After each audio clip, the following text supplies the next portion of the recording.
अस्सलाम वालेकुम dear student, welcome to Leo MBBS lectures. तो अभी हम न्यूरो एनाटॉमी सीरीज़ का लास्ट पोर्शन स्टार्ट कर रहे हैं। इससे पहले we have discussed 3 lectures of this series. अभी ये हमारा लास्ट लेक्चर होगा, ठीक है। And this is very very important lecture of the neuro anatomy, ठीक है, जिसमें हम अपने रिमेनिंग टॉपिक्स को बहुत अच्छे से एग्ज़ाम ओरिएंटेड मैनर में डिस्कस करेंगे। And my focus will be major on the BCQs points जो आपसे बेसिकली मॉड्यूल के अंदर, आपके ब्लॉक के अंदर मीन्स प्रूफ के अंदर एंड आपके वाइवा में आपसे पूछे जा सकते हैं, ठीक है। तो मैं ऐसे पॉइंट्स को बहुत ज़्यादा क्लियरली एक्सप्लेन करूँगा। For that purpose stay connected with this video को लाजमी लाइक करें एंड चैनल को लाजमी सब्सक्राइब करें because this is so I will say effortful kind of process because from the recording then uploading, ठीक है, और this is so lengthy kind of process and effortful, तो that's why एक like and subscribe तो बनता है, ठीक है। अच्छा, तो अभी टॉपिक को स्टार्ट करते हैं। सबसे पहले वेंट्रिकल्स क्या होते हैं। वेंट्रिकल्स बेसिकली हमारे ब्रेन के अंदर एक फिल्ड कैविटीज़ होती हैं जिनके अंदर हमारा सेरिब्रो स्पाइनल फ्लूइड फ्लो करता है, ठीक है। एंड हमारे ब्रेन की जो वेंट्रिकल्स होती हैं वो आपस में मिलके एक सिस्टम बनाती हैं and that system is ventricular system, ठीक है। So ventricular system is that system of filled cavities are ventricles जिसके अंदर हमारे बॉडी का एक इम्पॉर्टेंट फ्लूइड जिसको हम सेरिब्रो स्पाइनल फ्लूइड कहते हैं वो फ्लो करता है। अब हम देखते हैं कि हमारे बॉडी में टोटल कितनी वेंट्रिकल्स होती हैं। तो याद रखना हमारे बॉडी में टोटल 4 वेंट्रिकल्स होती हैं। इनमें से 2 लेटरल वेंट्रिकल्स होती हैं, ठीक है। एक हमारे पास 3rd वेंट्रिकल होती है एंड एक हमारे पास 4th वेंट्रिकल होती है। So there are total 4 ventricles in our ventricular system, जिनमें से डियर स्टूडेंट 2 हमारे पास लेटरल वेंट्रिकल्स होती हैं, एक हमारे पास 3rd एंड एक हमारे पास 4th वेंट्रिकल होती है, ठीक है। सबसे पहले हम डिस्कस करते हैं अबाउट दीज लेटरल वेंट्रिकल्स। लेकिन लेटरल वेंट्रिकल्स एक बड़ी सी कैविटीज़ होती हैं एंड ये स्टूडेंट जो हमारी लेटरल वेंट्रिकल्स होती है ना, पता है इनकी शेप क्या होती है। Lateral ventricles are C-shaped cavities. This is famous sentence for these ventricles कि lateral ventricles are C-shaped ventricles. And other important thing is that कि जो हमारी लेटरल वेंट्रिकल्स हैं ये सेरिब्रल हेमिस्फीयर के बिल्कुल अंदर इनकी गहराई में पाई जाती हैं। तो सबसे पहले 2 लेटरल वेंट्रिकल्स जो बड़े वेंट्रिकल्स होते हैं they are C-shaped ventricles and अगर हम इनके लोकेशन की बात करते हैं तो ये सेरिब्रल हेमिस्फीयर के बिल्कुल अंदर डेप्थ में गहराई में ये वेंट्रिकल्स पाई जाती हैं। अच्छा देन आफ्टर हमारी जो नेक्स्ट वेंट्रिकल है that is 3rd ventricle. Dear student ये जो हमारी 3rd वेंट्रिकल है this is a slit like, ठीक है, this is a slit like ventricle, ठीक है। एंड ये वो वेंट्रिकल है जो हमारे डायनसेफेलॉन के सेंटर में प्रेजेंट होती है। अब यू कैन से कि this was present in cerebral hemisphere, means के लेटरल वेंट्रिकल टीलेनसेफेलॉन के पास होती है एंड हमारी जो 3rd वेंट्रिकल है डियर स्टूडेंट ये डायनसेफेलॉन के पास होती है। अच्छा, उसके बाद जो 3rd वेंट्रिकल है ना इसको डायनसेफेलॉन के 2 मेन पार्ट्स सराउंड करते हैं एंड वो कौन से पार्ट्स होते हैं डायनसेफेलॉन के जो इस 3rd वेंट्रिकल को सराउंड करते हैं डियर स्टूडेंट। एक होता है हाइपोथैलेमस एंड दूसरा होता है thalamus. So hypothalamus and thalamus ये पार्ट्स हैं डायनसेफेलॉन के जो सराउंड करते हैं इस 3rd वेंट्रिकल को which are slit like spaces which are present on the centre of diencephalon. After that dear student we have cerebral aqueduct. अच्छा, अभी जो सेरिब्रल एक्यूडक्ट है ना इसका एक इंटरेस्टिंग नाम और भी है जो आपसे वाइवा वगैरह में समटाइम पूछा जाता है। इस सेरिब्रल एक्यूडक्ट को हम और कहते हैं एक्यूडक्ट ऑफ सेल्वियस, ठीक है डियर स्टूडेंट, इसको हम कहते हैं एक्यूडक्ट ऑफ सेल्वियस। ये इसको हम एक और नाम भी देते हैं सेरिब्रल एक्यूडक्ट और एक्यूडक्ट ऑफ सेल्वियस। अच्छा, ये जो हमारा सेरिब्रल एक्यूडक्ट है ना डियर स्टूडेंट, ये जो केनाल है, ये जो डक्ट है, ये हमारे मिड ब्रेन के अंदर मौजूद होती है, ठीक है। दिस सेरिब्रल एक्यूडक्ट ये जो केनाल है, ठीक है, ये बेसिकली मिड ब्रेन के अंदर मौजूद होती है। अच्छा, अब आपने काम याद रखना है इस सेरिब्रल एक्यूडक्ट या एक्यूडक्ट ऑफ सेल्वियस का। तो डियर स्टूडेंट ये जो हमारी सेरिब्रल एक्यूडक्ट है या एक्यूडक्ट ऑफ सेल्वियस जो मिड ब्रेन के अंदर मौजूद है, डियर स्टूडेंट, ये थर्ड एंड फोर्थ वेंट्रिकल को एक दूसरे के साथ कनेक्ट करती है। ठीक है, ये थर्ड एंड फोर्थ वेंट्रिकल को एक दूसरे के साथ कनेक्ट करती है। This is very very famous line जो आपको याद होनी चाहिए। ये सेरिब्रल एक्यूडक्ट, जिसको एक्यूडक्ट ऑफ सेल्वियस कहते हैं, जो मिड ब्रेन के अंदर मौजूद है, जो कनेक्ट करती है थर्ड एंड फोर्थ वेंट्रिकल को एक दूसरे के साथ। उसके बाद हमारे पास the other ventricle is the fourth ventricle. ये जो हमारी फोर्थ वेंट्रिकल है, ये मौजूद है बिटवीन पोन्स मेडुला, मीन्स हमारा ब्रेन स्टेम। इन जो पोन्स एंड मेडुला है, these are part of lower brain stem, because brain stem is consisting of mid brain, pons and medulla oblongata. And generally हम mid brain and pons को कहते हैं upper brain stem, and pons and medulla को हम क्या कहते हैं, lower brain stem. तो ये जो हमारी फोर्थ वेंट्रिकल है, this is between lower brain stem and cerebellum. तो ये इनकी लोकेशन है जो आपने लाजमी याद रखनी है। ठीक है, एंड उसके बाद जो मैंने आपको और इंपॉर्टेंट पॉइंट्स बताई वो भी आपने लाजमी याद रखनी है। ठीक है, यहाँ पे एक इंपॉर्टेंट एमसीक्यू है। ये एमसीक्यू क्या है कि जो सेरिब्रल एक्यूडक्ट या एक्यूडक्ट ऑफ सेल्वियस है, ये कनेक्ट करती है थर्ड एंड फोर्थ वेंट्रिकल को। तो सबसे पहले लेटरल वेंट्रिकल, ये दो होते हैं सी शेप्ड। ठीक है, ये सेरिब्रल हेमिस्फीयर के बिल्कुल अंदर में मौजूद होते हैं। थर्ड वेंट्रिकल स्लिट लाइक, ठीक है, ये डायनसेफेलॉन के सेंटर में होते हैं। ठीक है, ये जो थर्ड वेंट्रिकल है, इसके एक साइड में हाइपोथैलेमस एंड दूसरे साइड पे थैलेमस। उसके बाद cerebral aqueduct, this is a canal जो हमारे मिड ब्रेन के अंदर मौजूद होता है। इसको एक्यूडक्ट ऑफ सेल्वियस भी कहते हैं, जो थर्ड वेंट्रिकल को फोर्थ के साथ कनेक्ट करता है। फोर्थ वेंट्रिकल ये मौजूद होता है between lower brain stem and cerebellum. ठीक है, अच्छा अभी हम डिस्कस करते हैं C S F flow through fourth ventricles and aperture. देखें, जो हमारा सी एस एफ है ना, वो बेसिकली सबसे पहले होता है थर्ड वेंट्रिकल में, देन वो आता है डियर स्टूडेंट फोर्थ वेंट्रिकल में, देन ये फोर्थ वेंट्रिकल से निकल के आता है हमारे ब्रेन और स्पाइनल कार्ड के अंदर। ठीक है, तो अभी कैसे आता है, कौन कौन सी ओपनिंग्स को क्रॉस करता है, ये चीज़ मैं आपको एक और अच्छे से डायग्राम में दिखाता हूँ, बट बिकॉज यहाँ पे ये चीज़ें ज़्यादा क्लियर भी नहीं है, ज़्यादा लेबल्ड भी नहीं है, तो for this understanding we are moving to other diagram here. अच्छा देखिए, सबसे पहले हमारे पास ये जो वेंट्रिकल है, this ventricle is third ventricle. Okay, सबसे पहले हमारे पास सी एस एफ इस थर्ड वेंट्रिकल में होता है। ठीक है, आफ्टर दैट यहाँ पे ये जो हमारी सेकंड वेंट्रिकल है, lower one, tent shaped, this ventricle is known as fourth ventricle. ठीक है, this one third ventricle, this one fourth ventricle. Okay, अब ये जो हमारा सी एस एफ है, ये थर्ड वेंट्रिकल से होते हुए आता है इस फोर्थ वेंट्रिकल में। ठीक है, एंड ये जो हमारा सी एस एफ है, थर्ड वेंट्रिकल से फोर्थ वेंट्रिकल में आता है डियर स्टूडेंट एक बेसिकली ओपनिंग के थ्रू, ये वाली ओपनिंग, इसको हम कहते हैं सेरिब्रल एक्यूडक्ट, या जिसको हम एक्यूडक्ट ऑफ सेल्वियस कहते हैं। उसके बाद जैसे थर्ड से फोर्थ में आ गया with the help of a cerebral aqueduct, अब हमारा C S F fourth ventricle से बाहर निकलता है एंड ये जाता है हमारे और ब्रेन की तरफ और स्पाइनल कार्ड की तरफ, ताकि उनको वो क्वेश्चन प्रोवाइड कर सके। अब इम्पॉर्टेंट थिंग इस बात कि जब C S F fourth ventricle से निकलता है एंड स्पाइनल कार्ड वगैरह में जाता है, तो वो किन ओपनिंग्स एंड अपर्चर्स को क्रॉस करता है dear student, that is very important. अच्छा, फॉर दैट पर्पज़ हमारे पास एक अपर्चर या ओपनिंग होती है जिसको कहते हैं मीडियन अपर्चर। ठीक है डियर स्टूडेंट, जो मीडियन अपर्चर है, ये एक होता है एंड इसको हम फोरामेन ऑफ मेगंडी कहते हैं। तो इस मीडियन अपर्चर या फोरामेन ऑफ मेगंडी के थ्रू हमारा C S F fourth ventricle से आएगा टवर्ड्स स्पाइनल कार्ड। अच्छा, उसके बाद दो और हमारे पास ओपनिंग्स या फोरामेंस भी होते हैं, 2 इन नंबर, जिनको हम लेटरल अपर्चर्स या फोरामेन ऑफ लश्का भी कहते हैं। सो फोरामेन ऑफ लश्का और लेटरल अपर्चर, इनसे होते हुए हमारा जो सी एस एफ है वो रिमेनिंग स्पाइनल कार्ड या ब्रेन तक जाएगा। ठीक है, so that is our summary dear student. सबसे पहले हमारे पास C S F third ventricle में, ठीक है, which is a C shaped. After that हमारा सी एस एफ कहाँ पे आएगा डियर स्टूडेंट, फोर्थ वेंट्रिकल में आएगा। किस ओपनिंग के थ्रू, सेरिब्रल एक्यूडक्ट या एक्यूडक्ट ऑफ सेल्वियस के थ्रू।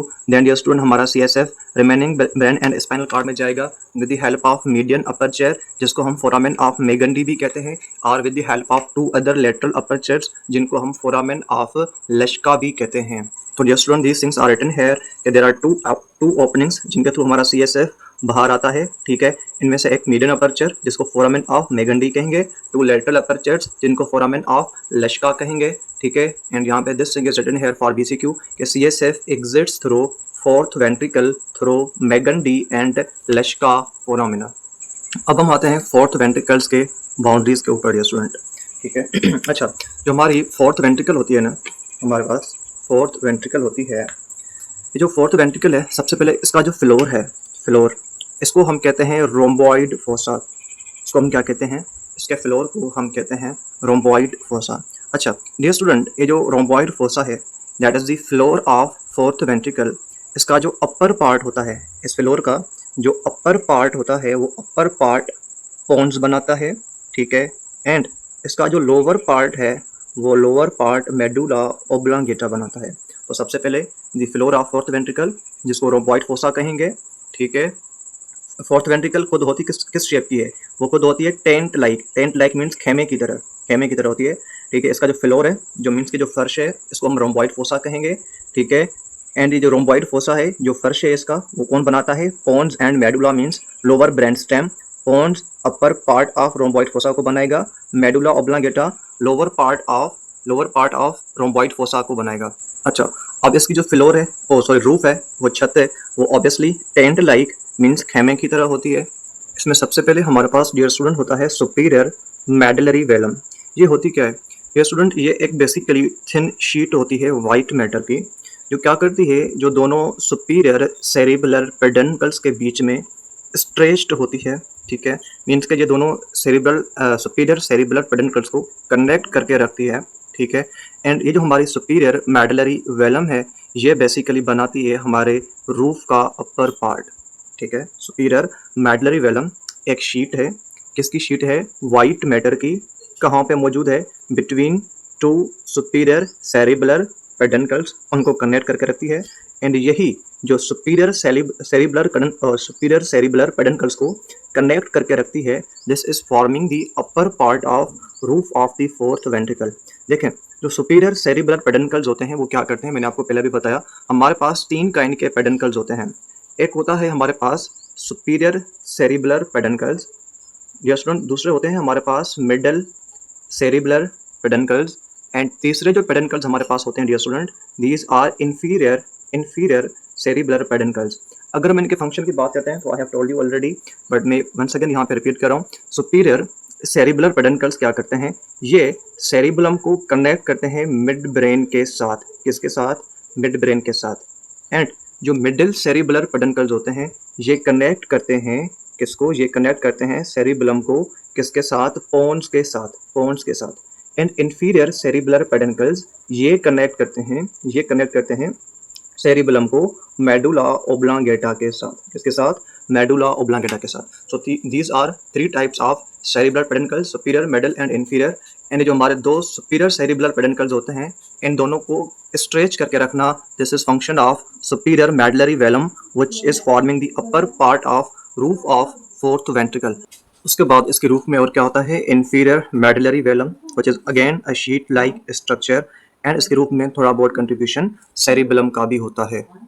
अब उसके बाद यहाँ पे dear student, that is cerebral aqueduct once again. So जिसको हम एक्यूडक्ट ऑफ सेल्वियस भी कहते हैं। देखिए, जो वर्ड एक्यूडक्ट है ना, डक्ट मीन्स नाली, एक्यू मीन्स वाटर, मतलब कि पानी के गुजरने का जो रास्ता होता है, उसको एक्यूडक्ट कहते हैं, ठीक है। And I have told you कि जो हमारा सेरिब्रल एक्यूडक्ट होता है डियर स्टूडेंट, वो कनेक्ट करता है थर्ड को फोर्थ वेंट्रिकल के साथ, ठीक है। एंड डियर स्टूडेंट, मैंने आपको बताया था कि ये जो नैरो कैनाल है, पानी का गुजरने वाला जो रास्ता है, कौन सा पानी? Cerebro spinal fluid. तो डियर स्टूडेंट, ये जो कैनाल है, ये प्रेजेंट होता है हमारे मिड ब्रेन के अंदर, ठीक है। एंड ये जो एक्यूडक्ट है ना, this is lined by ependymal cell. Dear student, this is very important thing कि जो हमारा सेरिब्रल एक्यूडक्ट है, सपोज करते हैं दिस इज सेरिब्रल एक्यूडक्ट, तो सेरिब्रल एक्यूडक्ट के अंदर होते हैं एपेंडिमल सेल्स। एपेंडिमल सेल्स की मदद से पता है क्या होता है? एपेंडिमल सेल्स की मदद से ये होता है कि जो हमारी सेरिब्रल एक्यूडक्ट है, वो अंदर से स्मूथ हो जाती है। जब ये अंदर से स्मूथ हो जाती है ना, तो इससे जो सीएसएफ का फ्लो है, वो ईजी हो जाता है। सीएसएफ का फ्लो ईजी हो जाता है। तो that's why dear student, cerebral aqueduct अंदर की तरफ लाइंड होती है किन सेल से? डियर स्टूडेंट, लाइंड होती है बाय एपेंडिमल सेल्स।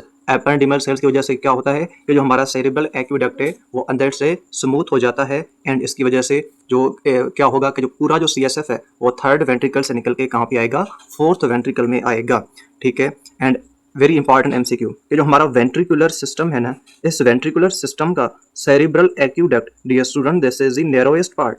ठीक है, ये आपसे VCQ में पूछा जा सकता है कि जो वेंट्रिकुलर सिस्टम है, फिल्ड कैविटीज का जो सिस्टम है जिसमें CSF फ्लो करता है, तो इस पूरे सिस्टम का which is the narrowest part, तो dear student the narrowest part is our cerebral aqueduct. And dear student, one thing which you can understand easily here कि अगर ये हमारे वेंट्रिकुलर सिस्टम का नैरोवेस्ट पार्ट है, तंग रास्ता है, तो डियर स्टूडेंट इसके ब्लॉक होने के चांसेस ज़्यादा होंगे या कम होंगे? The answer will be so obvious. आप कहेंगे कि सर इसके ब्लॉक होने के चांसेस बहुत ज़्यादा होंगे, तो आंसर इज सिंपल दैट कि भाई इसके ब्लॉक होने के चांसेस भी बहुत ज़्यादा होते हैं because this is basically narrowest part of whole ventricular system जिसमें हमारा CSF फ्लो करता है। डियर स्टूडेंट CSF मतलब किस तरह से फ्लो करता है, हाउ इज दैट पाथ, मैं इसको थोड़ा सा आपको स्केच में बता देता हूँ। सबसे पहले देखें हमारे पास जो CSF है ना, सबसे पहले CSF होता है डियर स्टूडेंट लेटरल वेंट्रिकल्स में। किसमें होता है? लेटरल वेंट्रिकल्स में। मैंने ये चीज़ आपको डायग्राम में भी बताई थी। सबसे पहले CSF होता है लेटरल वेंट्रिकल्स में। अब ये जो लेटरल वेंट्रिकल्स है, इनसे CSF निकल के कहाँ पे आएगा डियर स्टूडेंट? CSF आएगा अब हमारे बेसिकली थर्ड वेंट्रिकल में। किसमें आएगा? थर्ड वेंट्रिकल में आएगा। ठीक है, ये फ्लो आपने याद रखना है for your conceptual understanding. Lateral ventricle से निकल के आएगा थर्ड वेंट्रिकल में। अब क्वेश्चन इज दैट कि डियर स्टूडेंट जब हमारा CSF थर्ड वेंट्रिकल से निकलेगा, लेटरल वेंट्रिकल से निकलेगा एंड थर्ड वेंट्रिकल में जाएगा, तो ये किस ओपनिंग को, किस फोरामेन को क्रॉस करेगा? डियर स्टूडेंट यहाँ पे जो नाम हम यूज करते हैं ना, जिस फोरामेन से हमारा CSF अब गुजरता है, that is very interesting name, that is foramen of Monro. That is foramen of Monro. इस फोरामेन ऑफ मनरो से हमारा CSF लेटरल वेंट्रिकल से निकल के थर्ड वेंट्रिकल में आता है। कॉर्लन मनरो आपने देखा होगा, बहुत अच्छा प्लेयर है इस्लामाबाद यूनाइटेड का। ठीक है, तो ये मतलब इसी से रिलेवेंट कोई नाम है, कोई मनरो किसी साइंटिस्ट का नाम होगा जिसने इसको डिस्कवर किया होगा। ठीक है, तो लेटरल वेंट्रिकल से CSF जब थर्ड वेंट्रिकल में आता है, तो dear student foramen of Monro को क्रॉस करता है। ये नाम आपने याद रखना है, this will help you in solving the BCQs। अब डियर स्टूडेंट जो CSF है वो आएगा कहाँ पे? हमारा CSF आएगा फोर्थ वेंट्रिकल में। थर्ड वेंट्रिकल से हमारा CSF आएगा फोर्थ वेंट्रिकल में एंड किस फोरामेन को, किस ओपनिंग को अब यहाँ पे क्रॉस करेगा? तो मैंने आपको बहुत ज़्यादा बता दिया है। ठीक है, अब जो CSF है हमारा वो क्रॉस करेगा सेरिब्रल एक्यूडक्ट। ठीक है, सेरिब्रल एक्यूडक्ट, जिसको एक्यूडक्ट ऑफ सिल्वस भी कहते हैं, सेरिब्रल एक्यूडक्ट। ठीक है, सेरिब्रल एक्यूडक्ट अब इसको क्रॉस करेगा। अच्छा, अब जैसे हमारा CSF फोर्थ वेंट्रिकल में आ गया ना, अब ये CSF बाहर आएगा। ठीक है, बाहर कहाँ पे आएगा? हमारे ब्रेन एंड स्पाइनल कार्ड के सराउंडिंग में। अब डियर स्टूडेंट एक चीज़ और, जब हमारा CSF brain and spinal card के अराउंड फ्लो कर रहा होता है, घूम रहा होता है, उसको कुशनिंग प्रोवाइड कर रहा होता है, तो किस स्पेस में फ्लो करता है? किस स्पेस में फ्लो करता है? तो डियर स्टूडेंट CSF फ्लो करता है सब एराक्नोइड स्पेस में। किसमें? सब एराक्नोइड स्पेस में। दिस नाम इज वेरी इंपॉर्टेंट हेयर कि फोर्थ वेंट्रिकल के बाद जो हमारा CSF है वो स्पेसिफिकली आएगा सब एराक्नोइड स्पेस में या ब्रेन एंड स्पाइनल कार्ड के सराउंडिंग। ठीक है, अब जब CSF फोर्थ वेंट्रिकल से निकलेगा एंड हमारा CSF आएगा सब एराक्नोइड स्पेस में, तो किन फोरामेंट्स को क्रॉस करेगा? किन फोरामेंट्स को क्रॉस करेगा मैंने आपको बताया। एक क्रॉस करेगा एक मीडियन अपर्चर को, जिसको हम फोरामेन ऑफ मेगंडी कहेंगे। फोरामेन ऑफ मेगंडी कहेंगे। तो पहले तो इसको क्रॉस करेगा एंड जो दूसरा ऑप्शन होता है, दूसरे जो अपर्चर्स होते हैं यहाँ पे, ओपनिंग्स होती हैं, these are foramen of Luschka. Foramen of Luschka. ठीक है डियर स्टूडेंट, तो ये इस तरह से आपने इसका पाथ याद रखना है CSF के फ्लो का। सबसे पहले लेटरल वेंट्रिकल, ठीक है, यहाँ पे CSF होता है, देन थर्ड वेंट्रिकल में आएगा with the help of foramen of Monro. Third ventricle से फोर्थ वेंट्रिकल में आएगा with the help of cerebral aqueduct. Fourth ventricle से कहाँ पे आएगा? सब एराक्नोइड स्पेस में, एंड यहाँ से आने के लिए ये फोरामेन ऑफ मेगंडी या फोरामेन ऑफ लेश्का को क्रॉस करेगा। अब डियर स्टूडेंट मैंने आपको बताया कि जो हमारा सेरिब्रल एक्यूडक्ट है, this is the narrowest part of ventricular system. अब अगर ये नैरोवेस्ट है तो डियर स्टूडेंट इसके ब्लॉकेज की चांसेस भी ज़्यादा होते हैं, एंड जब ये ब्लॉक हो जाए इसको कहते हैं एक्यूडक्ट ब्लॉकेज। क्या कहते हैं? एक्यूडक्ट ब्लॉकेज। अब देखें अगर ये ब्लॉक हो गया तो व्हाट विल हैपन देयर, कि जो हमारा CSF होगा ना वो थर्ड वेंट्रिकल से फोर्थ वेंट्रिकल में नहीं आ सकता। सिंपल इज दैट कि हमारा CSF थर्ड से फोर्थ वेंट्रिकल में नहीं जा पाएगा। इट मीन्स दैट जो हमारा CSF है वो थर्ड वेंट्रिकल तक अक्यूमुलेट हो जाएगा, एंड जब हमारा CSF अक्यूमुलेट हो जाए थर्ड वेंट्रिकल से बाहर फोर्थ वेंट्रिकल में नहीं आए, फिर सब एराक्नोइड स्पेस में ना आए, that condition is known as hydrocephalus. That condition is known as hydrocephalus. अभी जो हमारा हाइड्रोसेफलस है इसका मोस्ट कॉमन कॉज है stenosis. Stenosis means narrowing, so much narrowing of this cerebral aqueduct. ठीक है, एंड जब स्टीनोसिस की वजह से स्टीनोसिस की वजह से हाइड्रोसेफलस होता है ना, तो मोस्टली हम इसको कहते हैं नॉन कम्युनिकेटिंग हाइड्रोसेफलस। मीन्स के जो कम्युनिकेशन है हमारे वेंट्रिकुलर सिस्टम में वो खत्म हो चुका है due to blockage of this cerebral aqueduct. तो ऐसी हाइड्रोसेफलस को हम नॉन कम्युनिकेटिंग हाइड्रोसेफलस कहते हैं। अच्छा, उसके बाद ये जो स्टीनोसिस ऑफ सेरिब्रल एक्यूडक्ट है जी स्टूडेंट, उसके अलावा ट्यूमर कंप्रेशन जो है ना, ये भी हमारे सेरिब्रल एक्यूडक्ट को ब्लॉक कर सकती है। हमारे सेरिब्रल एक्यूडक्ट के सराउंडिंग में बेसिकली क्या होता है पता है? इसके सराउंडिंग में होता है पिनियल ग्लैंड। क्या होता है? Pineal gland. ठीक है, इसके सराउंडिंग में होता है हमारे पास मिड ब्रेन। अगर उनकी ट्यूमर हो जाए तो due to tumour of these structures they can suppress our cerebral aqueduct, and it will also leads to the hydrocephalus. And which kind of hydrocephalus? Non-communicating. उसके बाद गिलियोसिस बेसिकली ये वो कंडीशन होती है जिसमें कोई स्कार बनता है। क्या बनता है डियर स्टूडेंट? स्कार बनता है। जैसे कोई इंजरी हुई, आफ्टर इंजरी उस जगह पे कोई स्कार बन गया, तो इस कंडीशन को हम जिलियोसिस कहते हैं। एंड अगर वो स्कार हमारे सेरिब्रल एक्यूडक्ट में आ गया तो दिस विल जनरेट हाइड्रोसेफलस। ठीक है dear student, so this is cerebral aqueduct basically stenosis या ट्यूमर कंप्रेशन और जिलियोसिस, जिसकी वजह से हाइड्रोसेफलस होगा। एंड इस कंडीशन में होगा क्या? इस कंडीशन में सीएसएफ थर्ड वेंट्रिकल से आगे फोर्थ वेंट्रिकल में नहीं जाएगा। अब डियर स्टूडेंट मैं आपसे एक क्वेश्चन करता हूँ कि कौन सी वेंट्रिकल्स सेरिब्रल एक्यूडक्ट की ब्लॉकेज की वजह से स्वेल्ड होंगी, ठीक है, एंड कौन सी हमारी वेंट्रिकल्स इस कंडीशन में नॉर्मल होंगी, they will not suffering from swelling. Dear student देखें, ब्लॉक क्या है? Cerebral aqueduct. अब सीएसएफ जो है वो फोर्थ वेंट्रिकल की तरफ नहीं जा रहा, तो इट मीन्स दैट सीएसएफ जो है वो थर्ड वेंट्रिकल में अक्यूमुलेट हो रहा है, तो थर्ड वेंट्रिकल ऑब्वियसली स्वेल हो जाएगी। So there will be swelling of third ventricle में सीएसएफ कहाँ से आ रहा है डियर स्टूडेंट? आ रहा है lateral ventricles with the help of foramen of Monro. So it means that swelling of lateral ventricle will also happen there. After that fourth ventricle में CSF जा ही नहीं रहा, तो it means that in this condition हमारी जो fourth ventricle होगी it will not have swelling. अच्छा, तो अभी हम डिस्कस करते हैं डियर स्टूडेंट लेटरल वेंट्रिकल्स को। ठीक है, अच्छा, ये जो हमारे लेटरल वेंट्रिकल्स होते हैं, सबसे पहली बात कि ये पेयर में होते हैं। ठीक है, हमारे पास राइट लेटरल वेंट्रिकल भी होती है एंड हमारे पास लेफ्ट लेटरल वेंट्रिकल भी होती है, तो that's why these are paired. ठीक है, एंड डियर स्टूडेंट ये जो हमारे लेटरल वेंट्रिकल्स होते हैं ना, इनकी जो शेप होती है दैट इज सी शेप्ड। ठीक है, these are C shaped ventricles. And उसके बाद इनकी खास बात यह है कि हमारे पास जो फोर वेंट्रिकल्स हैं ना, third ventricle, fourth ventricle and two हमारे पास लेटरल वेंट्रिकल, तो इनमें से जो लेटरल वेंट्रिकल्स हैं दे आर लार्जेस्ट वेंट्रिकल्स। ये सबसे बड़े वेंट्रिकल्स होते हैं। Third and fourth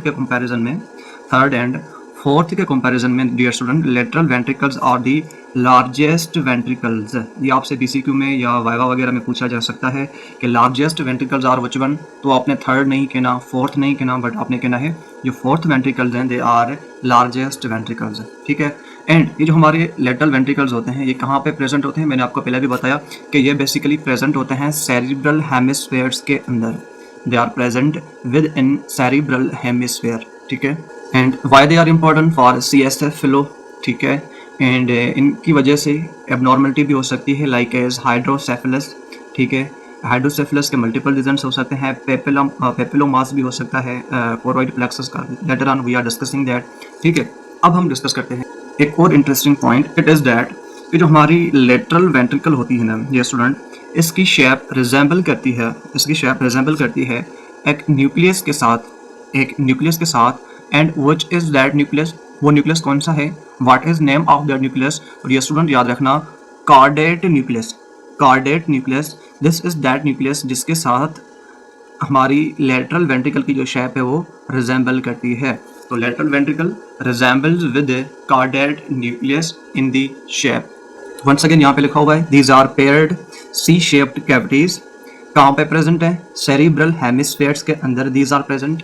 they are containing what? They are containing cerebro spinal fluid. इनके अंदर सेरिब्रो स्पाइनल फ्लूइड प्रेजेंट होता है स्टोर होता है, बट ये सेरिब्रल हेमिस्फेयर को प्रोड्यूस नहीं कर सकते। This is very basic point, आपको पता भी होगी, बट मैं आपकी क्लैरिटी के लिए बता रहा हूँ कि इनका काम CSF की स्टोरेज तो है, बट इनका काम CSF की प्रोडक्शन नहीं है। एंड CSF की जो प्रोडक्शन है that is done through choroid plexus. ठीक है, अब हम आते हैं लेटरल वेंट्रिकल्स के पार्ट्स के ऊपर।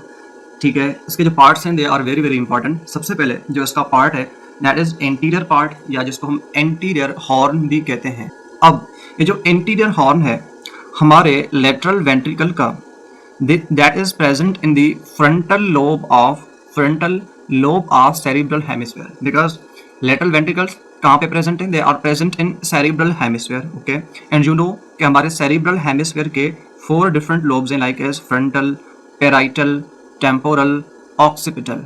नाउ आपसे BCQ में बहुत ज़्यादा पूछा जाता है कि the anterior horn of lateral ventricle that is present in which lobe of cerebral hemisphere? The answer is that this anterior horn is present in frontal lobe. This is present in frontal lobe. Okay, अच्छा, उसके बाद हम आगे भी पढ़ेंगे, ठीक है, but अभी से याद रख लो कि जो एंटीरियर हॉर्न है ना लेटरल वेंट्रिकल का, the anterior horn of lateral ventricle, dear student, अपने माइंड में ये चीज़ सेव कर लो कि इसके अंदर कोरॉइड प्लेक्सिस नहीं होता। इसके अंदर कोरॉइड प्लेक्सिस नहीं होता। अक्सर ये चीज़ इन द डिफरेंशिएशन पूछी जाती है कि विच हॉर्न ऑफ या which part of lateral ventricle which is special that is not containing choroid plexus, तो हम कहेंगे कि भाई एंटीरियर हॉर्न ये वो वाला जनाब है जिसके अंदर choroid plexus एब्सेंट होता है। The choroid plexus is absent in this anterior horn. उसके बाद the body of lateral ventricle, जो बॉडी है लेटरल वेंट्रिकल की, ये सबसे बड़ा पार्ट होता है लेटरल वेंट्रिकल का, सबसे बड़ा पार्ट है। इसी के अंदर आपको कोरॉइड प्लेक्सिस भी मिलता है, इसी के अंदर आपको थैलेमस भी मिलता है, इसी के अंदर आपको कार्डेट न्यूक्लियस भी मिलता है। दैट्स वाई मैंने आपको बताया था कि लेटरल वेंट्रिकल्स की जो शेप है वो कार्डेट न्यूक्लियस के साथ रिजेंबल करती है। ठीक है, तो इस बॉडी के अंदर which is larger part, central part of the lateral ventricle, this is that part that is containing choroid plexus, that is containing thalamus, that is containing caudate nucleus. After that posterior horn, ठीक है, posterior horn के बारे में कभी कभी पूछा जाता है कि this is present in which lobe of cerebral hemisphere? The answer is that कि हमको पता है कि भाई जो हमारा cerebral hemisphere है इसका जो पोस्टीरियर लोब है दैट इज ऑक्सीपिटल लोब, तो that's why the posterior horn is also present in the posterior lobe of cerebral hemisphere. तो डियर स्टूडेंट, हमारा पोस्टीरियर हॉर्न प्रेजेंट होता है occipital lobe of cerebral hemisphere. ठीक हो गया, posterior horn is present in occipital lobe of cerebral hemisphere. उसके बाद inferior horn of lateral ventricle. अच्छा, ये जो इंफीरियर हॉर्न है इसके बारे में भी आपसे पूछा जा सकता है कि the inferior horn of lateral ventricle that is present in which lobe of cerebral hemisphere. तो अगर हम सेरिब्रल हेमिस्फीयर के इंफीरियर लोब के बारे में डिस्कस करें दैट विल बी व्हाट, आगे क्या है, आगे फ्रंटल, ठीक है, ऊपर पैराइटल, नीचे टेम्पोरल, पीछे ऑक्सीपिटल। तो if this is the inferior horn, तो डियर स्टूडेंट ये सेरिब्रल हेमिस्फीयर के इंफीरियर लोब के अंदर प्रेजेंट होगा। क्या डियर स्टूडेंट, ये सेरिब्रल हेमिस्फीयर के इंफीरियर लोब के अंदर प्रेजेंट होगा। एंड यू नो कि the inferior lobe of cerebral hemisphere is which one dear student? The inferior lobe of cerebral hemisphere is the temporal lobe, that is temporal lobe. That's why the inferior horn of lateral ventricle that is present in temporal. तो anterior horn frontal में, posterior horn occipital में, inferior horn temporal lobe के अंदर। उसके बाद ये student ये जो हमारा इंफीरियर हॉर्न है ना लेटरल वेंट्रिकल का, इसके बारे में एक चीज़ और व्हाट इज दैट, कि जो इंफीरियर हॉर्न है ना इसका फर्श कौन बनाता है ये पूछा जाता है। आपने बोला, आप पूछ सकते हो कि सर आपने एंटीरियर हॉर्न के बारे में क्यों नहीं बताया, बॉडी के बारे में क्यों नहीं बताया, पोस्टीरियर हॉर्न के बारे में क्यों नहीं बताया? Because dear student inferior horn का जो फ्लोर है ना वो बहुत ज़्यादा डिस्कस किया जाता है। क्या बोला मैंने? इंफीरियर हॉर्न का जो फ्लोर है, फर्श है, वो डिस्कस किया जाता है, उसका नाम पूछा जाता है। ये हमारे नोट्स में भी लिखा हुआ है, that is hippocampus. Hippocampus floor बनाता है इस इंफीरियर हॉर्न का which is present in temporal lobe. ठीक है डियर स्टूडेंट, तो which structure is forming the floor of inferior horn? The answer will be that the hippocampus. Okay, so that is about the parts of lateral ventricle: anterior body, posterior horn and inferior horn. Lateral ventricle C shaped cavity है, largest cavity है, largest ventricle है. They are two in number. One is right lateral ventricle and other one will be left lateral ventricle. उसके बाद the boundaries of lateral ventricle. Dear student, this is also very important. अगर हम anterior horn के boundaries के बारे में discuss करें, जो हमारा anterior horn है, ठीक है, which is present in frontal lobe, ठीक है, इस एंटीरियर लोब हॉर्न के जो बाउंड्रीज हैं व्हाट आर दैट. सपोज करते हैं this is the anterior horn. तो इस एंटीरियर हॉर्न के ऊपर डियर स्टूडेंट प्रेजेंट होता है कॉर्पस कैलोजम. क्या प्रेजेंट होता है? एंटीरियर हॉर्न के ऊपर प्रेजेंट होता है हमारे पास कॉर्पस कैलोजम. एंड इस एंटीरियर हॉर्न के अंदर की तरफ जो स्ट्रक्चर प्रेजेंट होती है that is septum pellucidum. This is a thin membrane. This is a thin membrane. तो ऊपर की तरफ हमारे रूप में क्या आ गई? Corpus callosum. अंदर की तरफ सेप्टम पेलुसिडम, ठीक है. एंड इस एंटीरियर हॉर्न के बाहर की तरफ क्या प्रेजेंट होगा? Head of caudate nucleus. Head of caudate nucleus. उसके बाद the body of lateral ventricle. इसकी क्या बाउंड्रीज हैं? अगेन इसके ऊपर क्या प्रेजेंट है? Corpus callosum. ऊपर वाली चीज आपने लाजमी याद रखनी है, ये भी पूछी जाती है, ठीक है. ऊपर की तरफ कॉर्पस कैलोजम. फ्लोर में क्या प्रेजेंट है? फ्लोर में थैलेमस, कार्डेट न्यूक्लियस, ठीक है, and choroid plexus. I have told you they are also, ठीक है. इसके फ्लोर में इसके नीचे की तरफ थैलेमस है, कार्डेट न्यूक्लियस है एंड कोरॉइड प्लेक्सस है.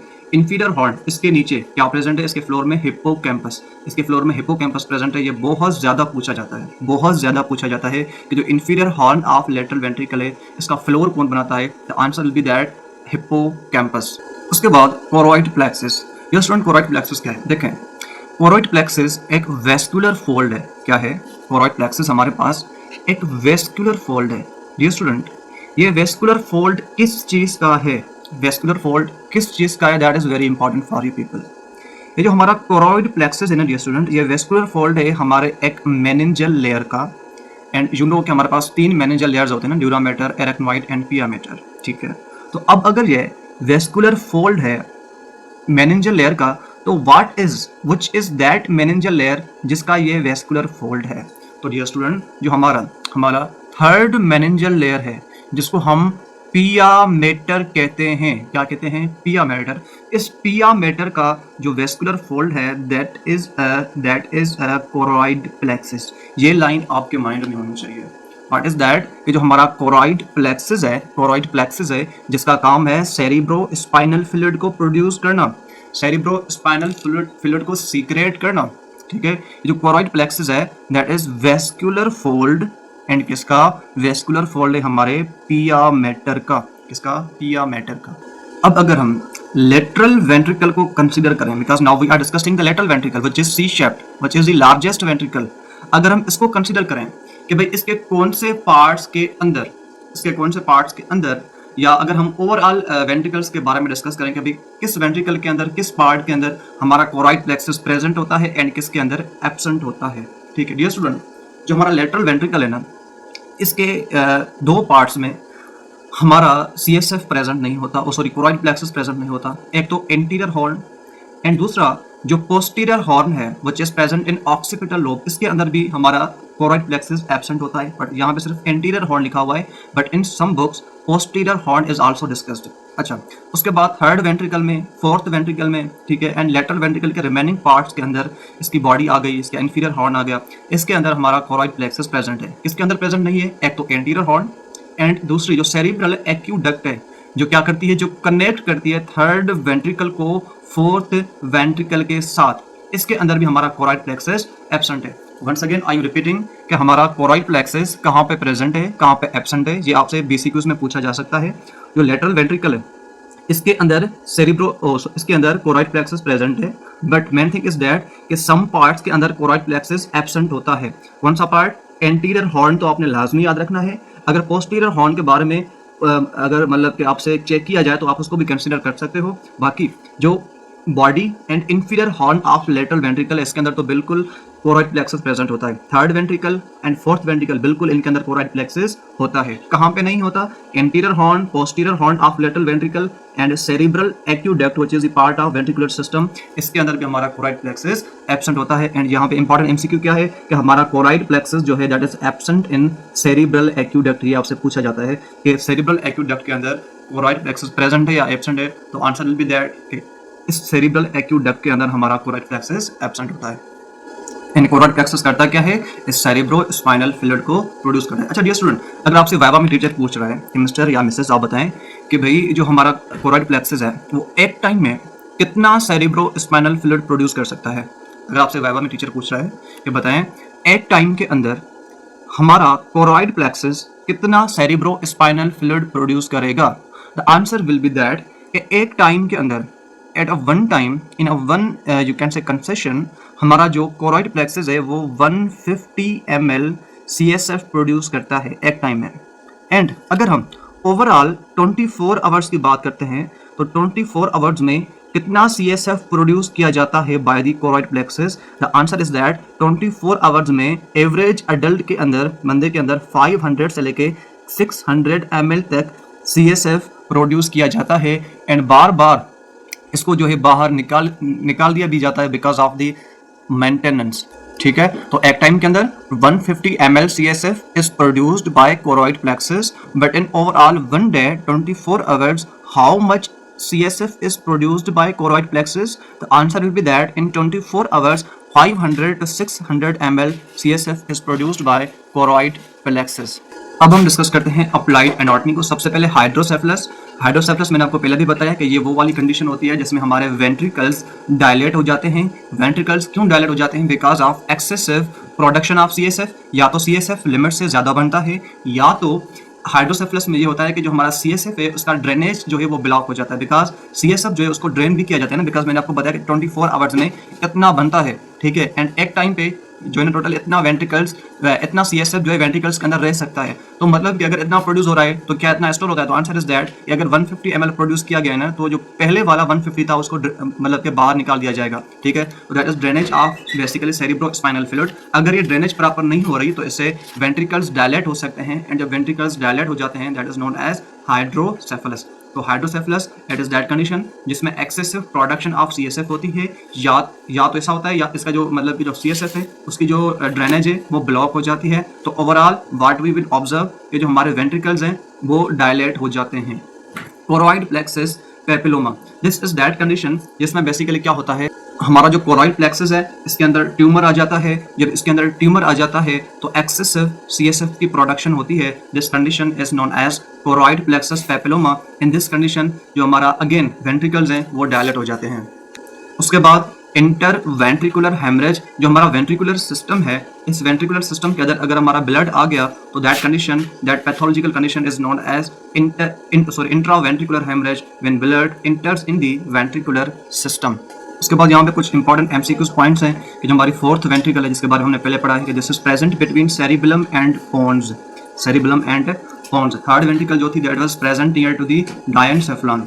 एंड हमारे जो लेटरल वेंट्रिकल्स हैं they are deeply present inside the cerebral hemispheres. अच्छा, fourth ventricle they are present between cerebellum and pons, and इनके अंदर इनका जो फ्लोर है उसको हम क्या कहते हैं? इसके फ्लोर को हम कहते हैं rhomboid fossa. The rhomboid fossa is the floor of fourth ventricle.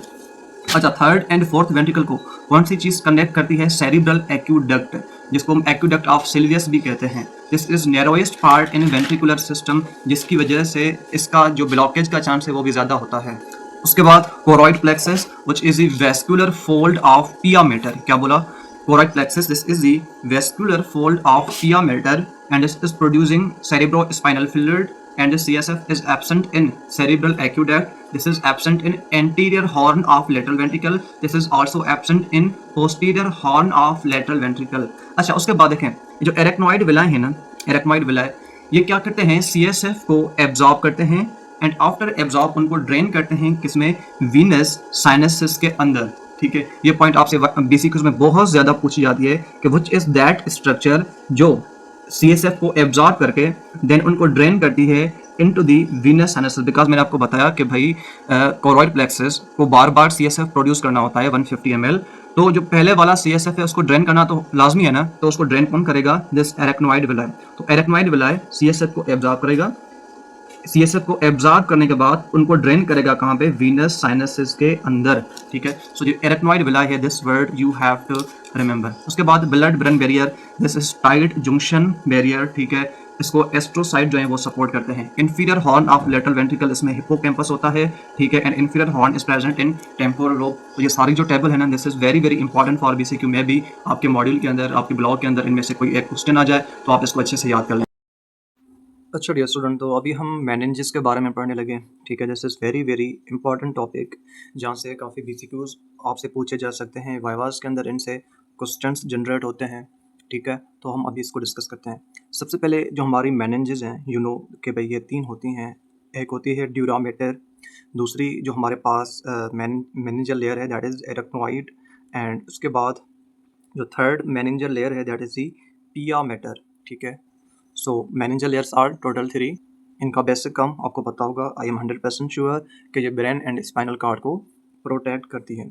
सबसे पहले जो हमारा ड्यूरामेटर है, ठीक है, इसके बारे में आपने याद रखना है कि this is the tough meningeal layer. इसके बारे में जो फेमस सेंटेंस है, इट इज़ दैट कि dura mater is the tough meningeal layer, जिसको हम समटाइम पता है क्या कहते हैं, इसको हम टफ मदर भी कहते हैं dear student.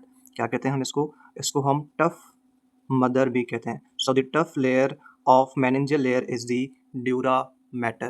After that, the second meningeal layer is the arachnoid. This is the thin layer. This is the avascular layer because this layer has no blood vessels. ये वो layer है जिसके पास blood vessels नहीं होती। So this is the thin and avascular layer. This is its important property कि जो हमारा arachnoid है, this is the avascular layer, avascular meningeal layer. After that the pia mater, this is the vascular layer. सबसे अंदर वाली ये layer होती है वेस्कुलर, एंड सबसे अंदर वाली, एंड ये ब्रेन के साथ बहुत टाइटली चिपकी होती है। दैट्स वाई ये जो हमारी पिया मैटर है, ये ब्रेन के हर सल्कस एंड हर गायरस को फॉलो करती है, ब्रेन के हर गायरस एंड सल्कस के साथ अटैच होती है, ठीक है। Dura mater, the vascular layer, ये वो लेयर है जो ब्रेन के हर सल्कस एंड ब्रेन के हर गायरस के साथ अटैच होती है, चिपकी होती है। अब इसके फंक्शंस, सबसे पहले सेंट्रल नर्वस सिस्टम की प्रोटेक्शन, ठीक है। उसके बाद ब्लड वेजल्स को सपोर्ट देना, बिकॉज जो ब्लड वेजल्स डियर स्टूडेंट हमारे सेंट्रल नर्वस सिस्टम को सप्लाई करती है ना, उन ब्लड वेजल्स को मज़ीद होल्ड करके रखना, ठीक है, उन ब्लड वेजल्स को मज़ीद होल्ड करके रखना। This is function of the meninges also. So this is supporting the blood vessels, this is supporting और holding the blood vessels and those blood vessels which are supplying to the brain and spinal cord. तो ऐसी blood vessels जो brain and spinal cord को supply करती हैं, उनको hold करके रखना, this is function of meninges. उसके बाद enclose the cerebro spinal fluid. ये वो फ्लूइड है, आई हैव टोल्ड यू, कि जो हमारे ब्रेन एंड स्पाइनल कार्ड को नरिशमेंट देता है, वहाँ से जो वेस्ट मटेरियल है, टॉक्सिक मटेरियल है, उनको एलिमिनेट करता है, हमारे ब्रेन को बायोन्सी देता है डियर स्टूडेंट। मैंने आपको बताया कि हमारे ब्रेन का जो हमें एक्चुअल वेट मिलता है वो कितना है, वो है तकरीबन 400 ग्राम, बट हमारी जो अपेरेंट वेट मिलता है हमारे ब्रेन का, दैट इज़ अबाउट 50 ग्राम। अब ये इतना वजन हमारे ब्रेन का क्यों कम हो गया डियर स्टूडेंट, मैंने आपको बताया था कि due to cerebro spinal fluid, cerebro spinal fluid की वजह से ब्रेन को बायोन्सी मिलती है, and due to that buoyancy blood का ब्रेन का जो वजन है वो कम हो जाता है, 1400 ग्राम से 50 ग्राम तक आ जाता है। एंड वो जो सेरिब्रो स्पाइनल फ्लूइड जो इतने बड़े काम कर रहा है for our central nervous system, उसको इनक्लोज करना, this is function of the meninges also. उसके बाद यहाँ पे सबसे इंपॉर्टेंट काम, सबसे, this is forming venous sinuses. Venous sinuses क्या होती है डियर स्टूडेंट, हमने बहुत अच्छे से पढ़ना है। Venous sinuses, these are the spaces, these are the spaces which are responsible for the venous drainage of brain and spinal cord. Veins की तरह काम करती हैं ये स्पेसेस हैं, ठीक है, जो डीऑक्सीजनेटेड ब्लड को ड्रेन करती हैं, कहाँ से, from brain and spinal card. अब ये जो वीनस साइनसेस है ना डियर स्टूडेंट, ये कौन बनाता है, तो हमेशा याद रखना डियर स्टूडेंट, वीनस साइनसेस बनती हैं मेनिंजेस से। कैसे बनती हैं, वीनस साइनसेस बनती हैं हमारे मेनिंजेस से। कैसे, हमारे पास 3 मेनिंजेस होती हैं ना, ड्यूरा मैटर, एरेक्नोइड एंड पिया मैटर। इस जो सबसे पहले हमारे पास ड्यूरा मैटर होता है, इस ड्यूरा मैटर के 2 लेयर्स होते हैं। एक होता है इसका एंडोओस्टियल लेयर, दूसरा होता है इसका मेनिंजियल लेयर। तो एंडोओस्टियल लेयर जो है, सपोज करते हैं this is endosteal layer, this is the meningeal layer. तो endosteal layer and meningeal layer के दरमियान में जो स्पेस क्रिएट होती है, this space is known as dural venous sinus. This space is dural venous sinus. तो ये ड्यूरल वीनस साइनसेस जो हैं, इनकी formation that is done through meninges. हम आगे भी पढ़ेंगे। इन ड्यूरल वीनस साइनसेस का काम क्या होता है? इनका काम होता है ब्रेन एंड स्पाइनल कार्ड से डीऑक्सीजनेटेड ब्लड को ड्रेन करना। उसके बाद ये ब्रेन का जो फ्रेमवर्क है, ठीक है, वो भी बनाती हैं हमारी मेनिंजेस। मीन्स के हमारे ब्रेन को पार्टीशंस में डिवाइड करना। This is also the function of meninges, जिसको हम ड्यूरल फोल्ड्स भी कहते हैं। Later on we will also discuss that. So that is about the function of meninges.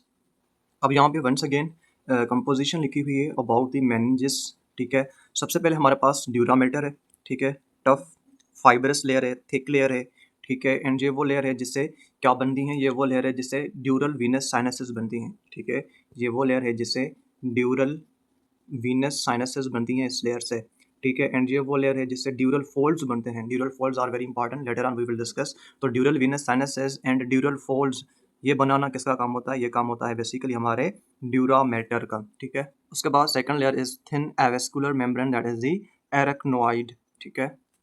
After that pia mater, this is delicate vascular membrane, ठीक है। And I have told you कि इसका जो वेस्कुलर फोल्ड होता है that is the you can say choroid plexus, ठीक है। So this is delicate vascular membrane, ठीक है। हर ब्रेन के हर सल्कस के साथ, गैरस के साथ ये जो पियामेटर है वो अटैच होता है। अब ये जो हमारा ड्यूरामेटर है इसके दो मेन लेयर्स हैं। सबसे पहला एंडोओस्टियल लेयर। ये जो एंडोओस्टियल लेयर है ड्यूरामेटर का, डियर स्टूडेंट याद रखना, ये एक्चुअली ये इनर वॉल है हमारे स्कल की, ठीक है। The endosteal layer of dura mater is actually the inner wall of skull, ठीक है। अच्छा, बिकॉज इसको ये जो ना हमेशा स्कल के साथ अटैच रहती है, दैट्स वाई इसको हम इनर वॉल ऑफ स्कल भी कहते हैं। This is inner wall of school, this is outer layer of dura mater also, ठीक है। उसके बाद इसकी जो सेकंड लेयर है दैट इज मेनिंजियल लेयर। अब ये जो मेनिंजियल लेयर है ना, दिस इज एक्चुअल ड्यूरामेटर, ठीक है। This is the actual dura mater जो अंदर जाके ब्रेन की तरफ जाके ड्यूरल फोल्ड्स बनाती है, like as falx cerebri, falx cerebelli, tentorium cerebelli. So this kind of dural folds are created by the meningeal layer of durameter, and this meningeal layer is the actual durameter, but this is the inner layer of the skull and outer layer of durameter also. अच्छा, उसके बाद suppose करते हैं, मैंने आपको पहले भी बताया कि दिस इज दी एंडोओस्टियल लेयर, ठीक है। This is the meningeal layer. तो इन दोनों लेयर्स के दरमियान में डियर स्टूडेंट जो स्पेस होती है, उस स्पेस को पता है क्या कहते हैं? उस स्पेस को हम कहते हैं, इस स्पेस को हम कहते हैं ड्यूरल वीनस साइनसेस, ठीक है। एंड जो ड्यूरल वीनस साइनसेस है ना, ये वो वाली स्पेस है, जैसे आपने कैवर्नस साइनस तो सुना ही होगा अभी तक, ठीक है। सेकंड ईयर में आपने कैवर्नस साइनस तो सुना ही होगा। This cavernous sinus is the space between endosteal layer and meningeal layer. सिर्फ कैवर्नस साइनस नहीं, और भी बहुत ज्यादा साइनसेस होती हैं which are the part of dural venous sinuses. तो dural venous sinuses are the spaces between endosteal and meningeal layer of the dura mater, ठीक है। अच्छा, उसके बाद यहाँ पे एक इंपॉर्टेंट एमसीक्यू है कि ड्यूरल venous sinuses lying between two layers of dura mater, ये चीज़ आपने याद रखनी है। दैट्स वाई हमारा ड्यूरामेटर बहुत ज़्यादा इंपॉर्टेंट है। ड्यूरामेटर के मेनिंजियल लेयर से ड्यूरल फोल्ड्स बनते हैं जो ब्रेन की पार्टीशन करते हैं। ड्यूरामेटर के दोनों लेयर्स के दरमियान में जो स्पेस है, उन स्पेस से क्या बनती है? ड्यूरल वीनस साइनसेस बनते हैं। एंड वो जो ड्यूरल वीनस साइनसेस हैं, they are important for removal of deoxygenated blood from the brain. अच्छा, आफ्टर दैट ड्यूरल इनफोल्डिंग्स, या जिनको हम ड्यूरल सेप्टा भी कहते हैं, ड्यूरल सेप्टा या ड्यूरल infoldings, I have told you कि ये बेसिकली किससे बनते हैं? ये बेसिकली बनते हैं ड्यूरामेटर के मेनिंजियल लेयर से, ठीक है। सो जब हमारा ड्यूरामेटर, उसका स्पेशली मेनिंजियल लेयर अंदर की तरफ फोल्ड होता है, ठीक है, इनफोल्ड होता है, तो मेनिंजियल लेयर ऑफ ड्यूरामेटर की जो फोल्डिंग है, इस फोल्डिंग से बनते हैं ड्यूरल इनफोल्डिंग्स और ड्यूरल सेप्टास। ये स्टूडेंट ये करते क्या हैं? ये ब्रेन को सपोर्ट देते हैं, ठीक है, एंड ब्रेन को एक्सेसिव मूवमेंट से प्रिवेंट भी करते हैं, ये ड्यूरल सेप्टा या ड्यूरल इनफोल्डिंग्स। अच्छा, सबसे पहला जो इम्पॉर्टेंट हमारे पास ड्यूरल सेप्टा या ड्यूरल इनफोल्डिंग है, that is the Felix cerebri. यहाँ पे कहीं हमारे पास फेलिक्स सेरिब्राई प्रेजेंट होता है। ये जो हमारा फेलिक्स सेरिब्राई है, फेलिक्स मीन्स सिकल, ठीक है, फेलिक्स मीन्स सिकल। तो ये जो फेलिक्स सेरिब्राई है, ये सबसे बड़ा ड्यूरल सेप्टा है, सबसे बड़ा ड्यूरल फोल्ड है। अच्छा, ये फेलिक्स सेरिब्राई करता क्या है डियर स्टूडेंट? याद रखना, फेलिक्स सेरिब्राई जो दोनों सेरिब्रल हेमिस्फीयर है ना, उनको सेपरेट करता है, ठीक है।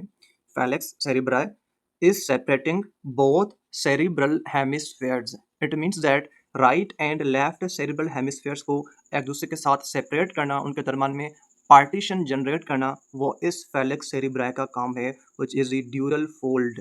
इससे बनता है मेनिंजल लेयर ऑफ ड्यूरामेटर से, and this is the largest dural fold. यहाँ पे लिखा भी हुआ है falx cerebri is largest dural fold. अच्छा देखें, अगर अगर ड्यूरल फैलेक्स सेरिब्राई नहीं होता तो पता है क्या होता. एक तो जो सेरिब्रल हेमिस्फेयर्स थे राइट एंड लेफ्ट, उन दोनों के दरमियान में प्रॉपर पार्टीशन ना होती. एंड दूसरी थिंग कि जब भी बॉडी की मूवमेंट्स होती ना, बॉडी की जो भी मूवमेंट्स होती, तो इनसे सेरिब्रल हेमिस्फेयर्स शिफ्ट हो सकते थे due to the movement. But due to extensive movement भी ड्यू टू एक्सटेंसिव मूवमेंट्स भी हमारे सेरिब्रल हेमिस्फेयर्स शिफ्ट नहीं होते, वो अपनी प्लेस पे स्टैटिक रहते हैं. तो अपनी प्लेस पे स्टैटिक रखना, this is function of falx cerebri also. ठीक है. उसके बाद ये student, second dural fold is tentorium cerebri. ये क्या करता है?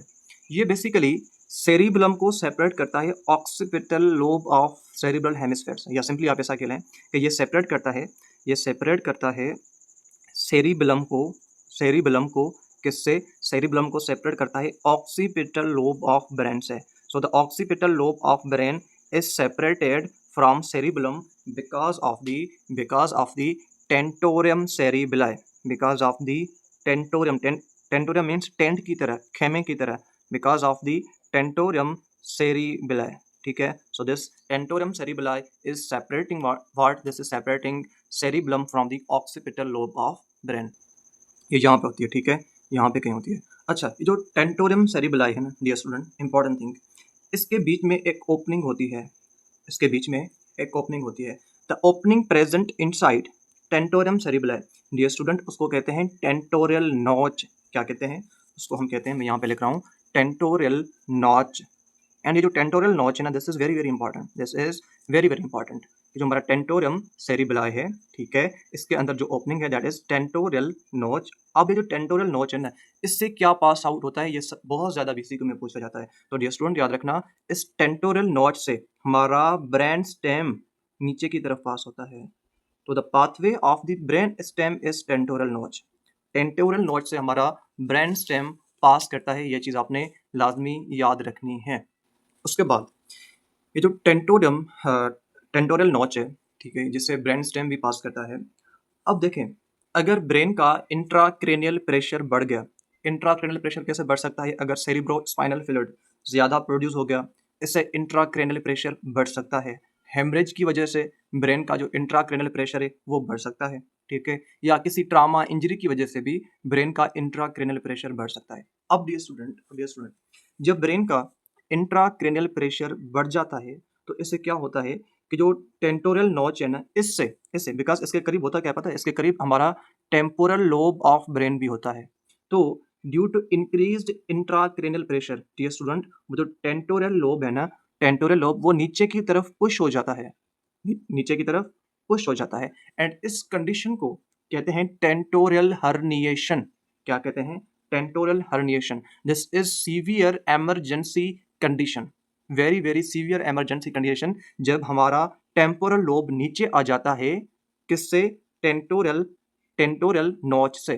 ठीक है. सो आपने ये टेंटोरियल हर्निएशन लाजमी याद रखनी है. आपसे वाइवा में टीचर पूछ सकता है कि टेंटोरियल हर्निएशन क्या है, तो आप बोलेंगे कि सर जो टेंटोरियल सेरिब्राई है, जो सेपरेट करता है हमारे सेरिब्रम को किससे? ऑक्सीपिटल लोब से. इस टेंटोरियम सेरिब्राई के अंदर एक ओपनिंग होती है, उस ओपनिंग को हम क्या कहते हैं? टेंटोरियल नॉच कहते हैं. तो होता क्या है? Due to increased intracranial pressure, जो टेम्पोरल लोब ऑफ ब्रेन है वो इजीली इस टेंटोरियल नॉच से नीचे आ सकता है, and this condition is known as tentorial herniation. उसके बाद ये स्टूडेंट, हमारे पास एक और ड्यूरल फोल्ड होता है जिसको हम फैलेक्स सेरिब्राई कहते हैं. अब ये जो हमारा फैलेक्स सेरिब्राई है ना, ये पता है क्या करता है? ये सेपरेट करता है लेफ्ट सेरिब्रल हेमिस्फेयर को राइट सेरिब्रल हेमिस्फेयर से.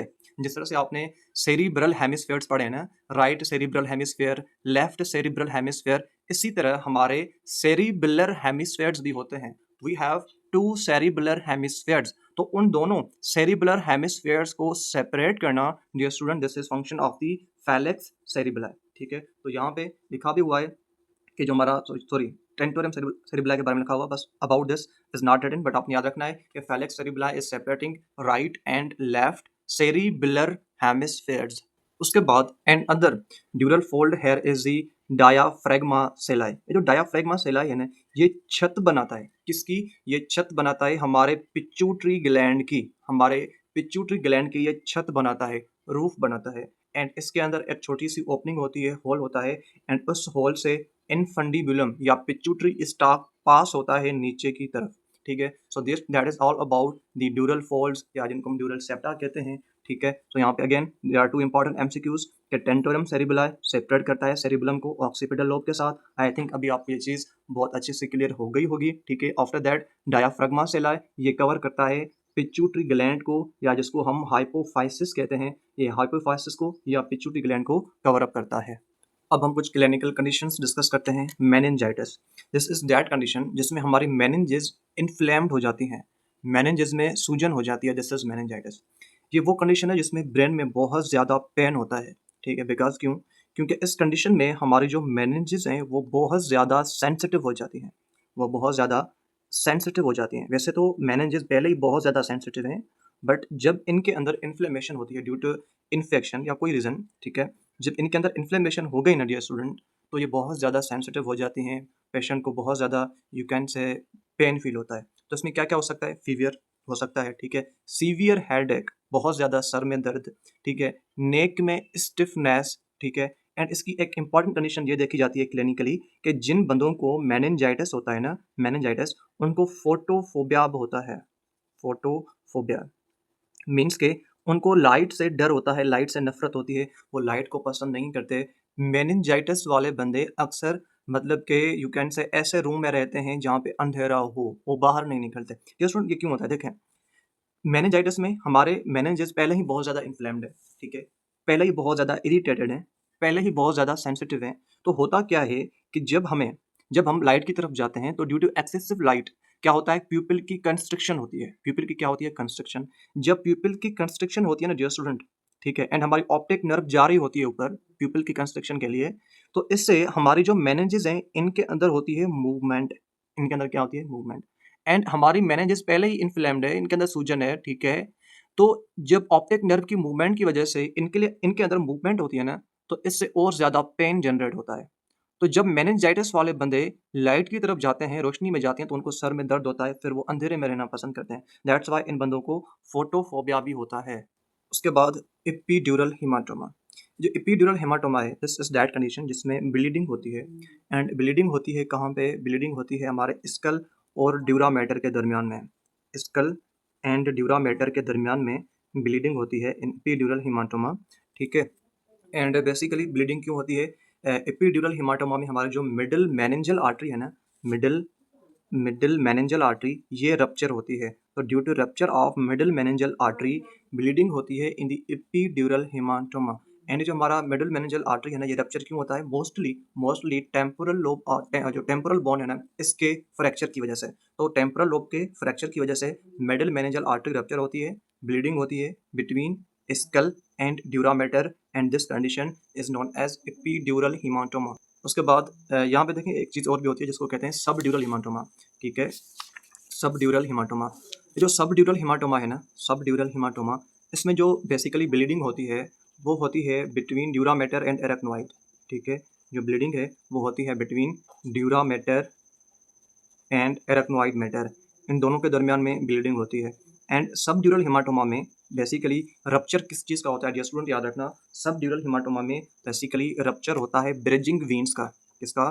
ब्रिजिंग वीन्स।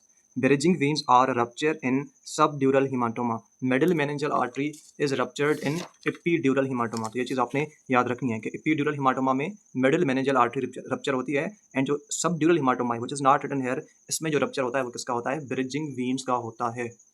आफ्टर दैट सब एरेक्नोइड हेमरेज, इसमें जो ब्लीडिंग होती है ना वो होती है सब एरेक्नोइड स्पेस में, ठीक है। सब एरेक्नोइड हेमरेज में जो ब्लीडिंग होती है वो होती है सब एरेक्नोइड स्पेस में।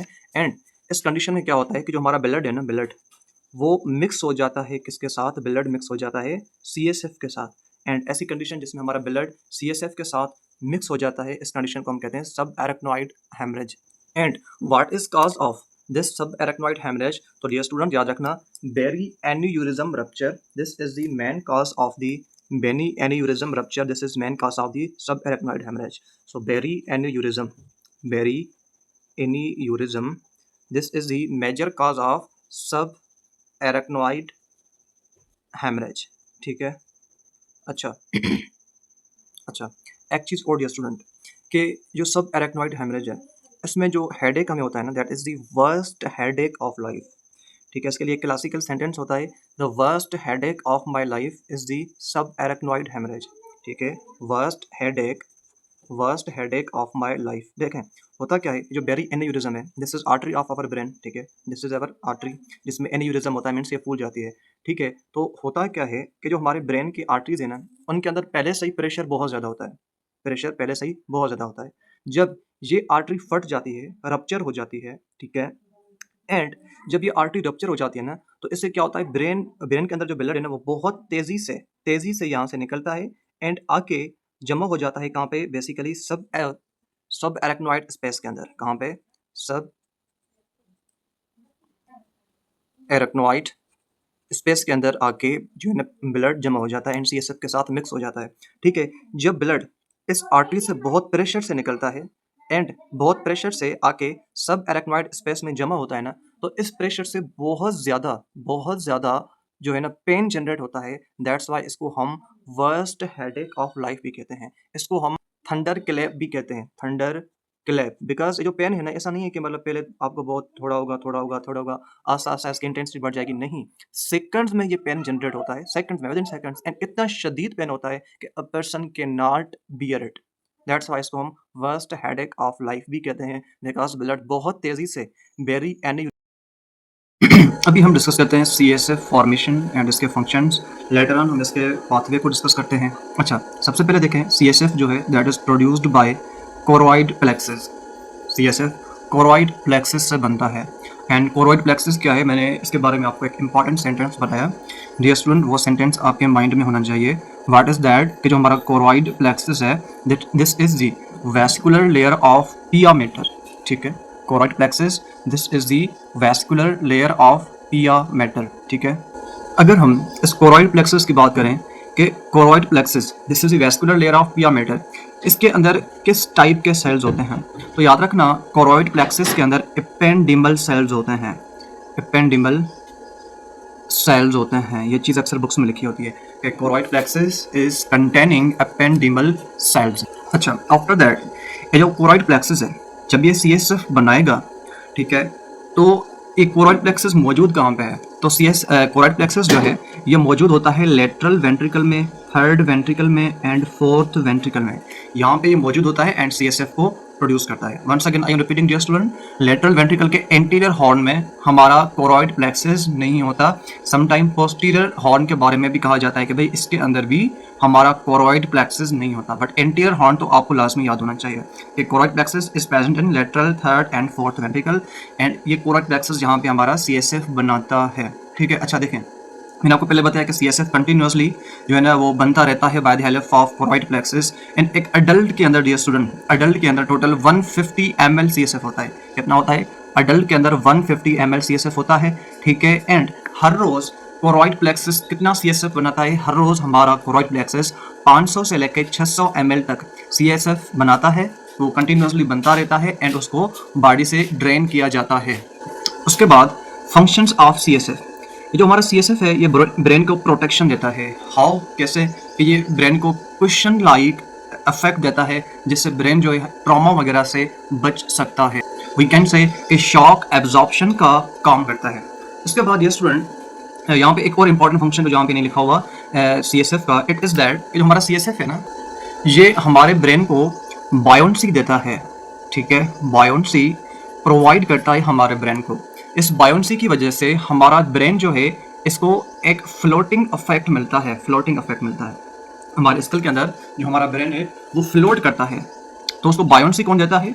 उसको बायोन्सी देता है सेरिब्रो स्पाइनल फ्लूइड। अब देखें डियर स्टूडेंट, जब हमारे ब्रेन को बायोन्सी मिल जाती है, हमारा ब्रेन फ्लोट करता है, ठीक है। तो ड्यू टू फ्लोटिंग पता है क्या होता है? ड्यू टू फ्लोटिंग हमारा जो ब्रेन है ना, इसका वेट बहुत ज़्यादा कम हो जाता है, एंड फ्लोटिंग की वजह से हमारे ब्रेन का जो अफेक्टिव वेट बचता है वो बचता है अबाउट 50 ग्राम। 50 ग्राम।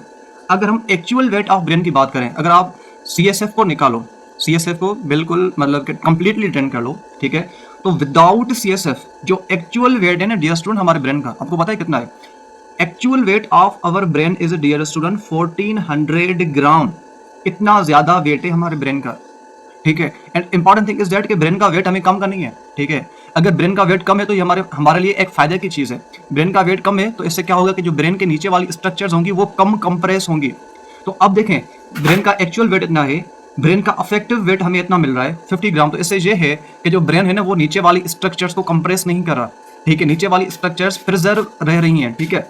तो that's why this is important functions of cerebrospinal fluid कि ये हमारे ब्रेन को बायोन्सी देता है, जिससे हमारा ब्रेन फ्लोट करता है। फ्लोटिंग की वजह से ब्रेन का जो अफेक्टिव वेट है, अफेक्टिव वेट वो कितना बन जाता है? अफेक्टिव वेट 50 ग्राम बन जाता है। And dear student, the actual weight of brain, अगर आप किसी इंसान को मतलब कि उसके स्कल को डायसेक्ट कर लो, ठीक है, आफ्टर दैट जब आप उसके ब्रेन का एक्चुअल वेट करोगे that would be around about 1400 gram. इतना वेट क्यों कम हुआ? Because of buoyancy which is provided by cerebrospinal fluid.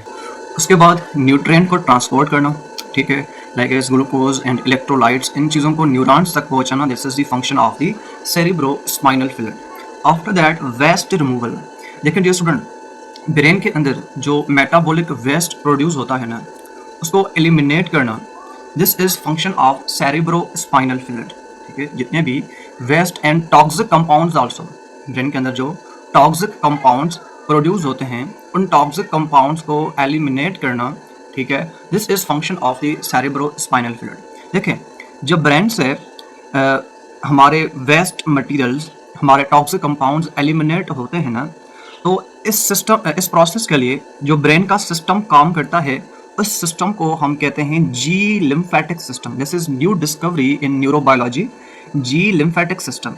Ji lymphatic system ये वो वाला सिस्टम है जो ब्रेन की क्लीनिंग करता है, ब्रेन की क्लीनिंग करता है, ब्रेन से टॉक्सिक कंपाउंड्स को एलिमिनेट करता है।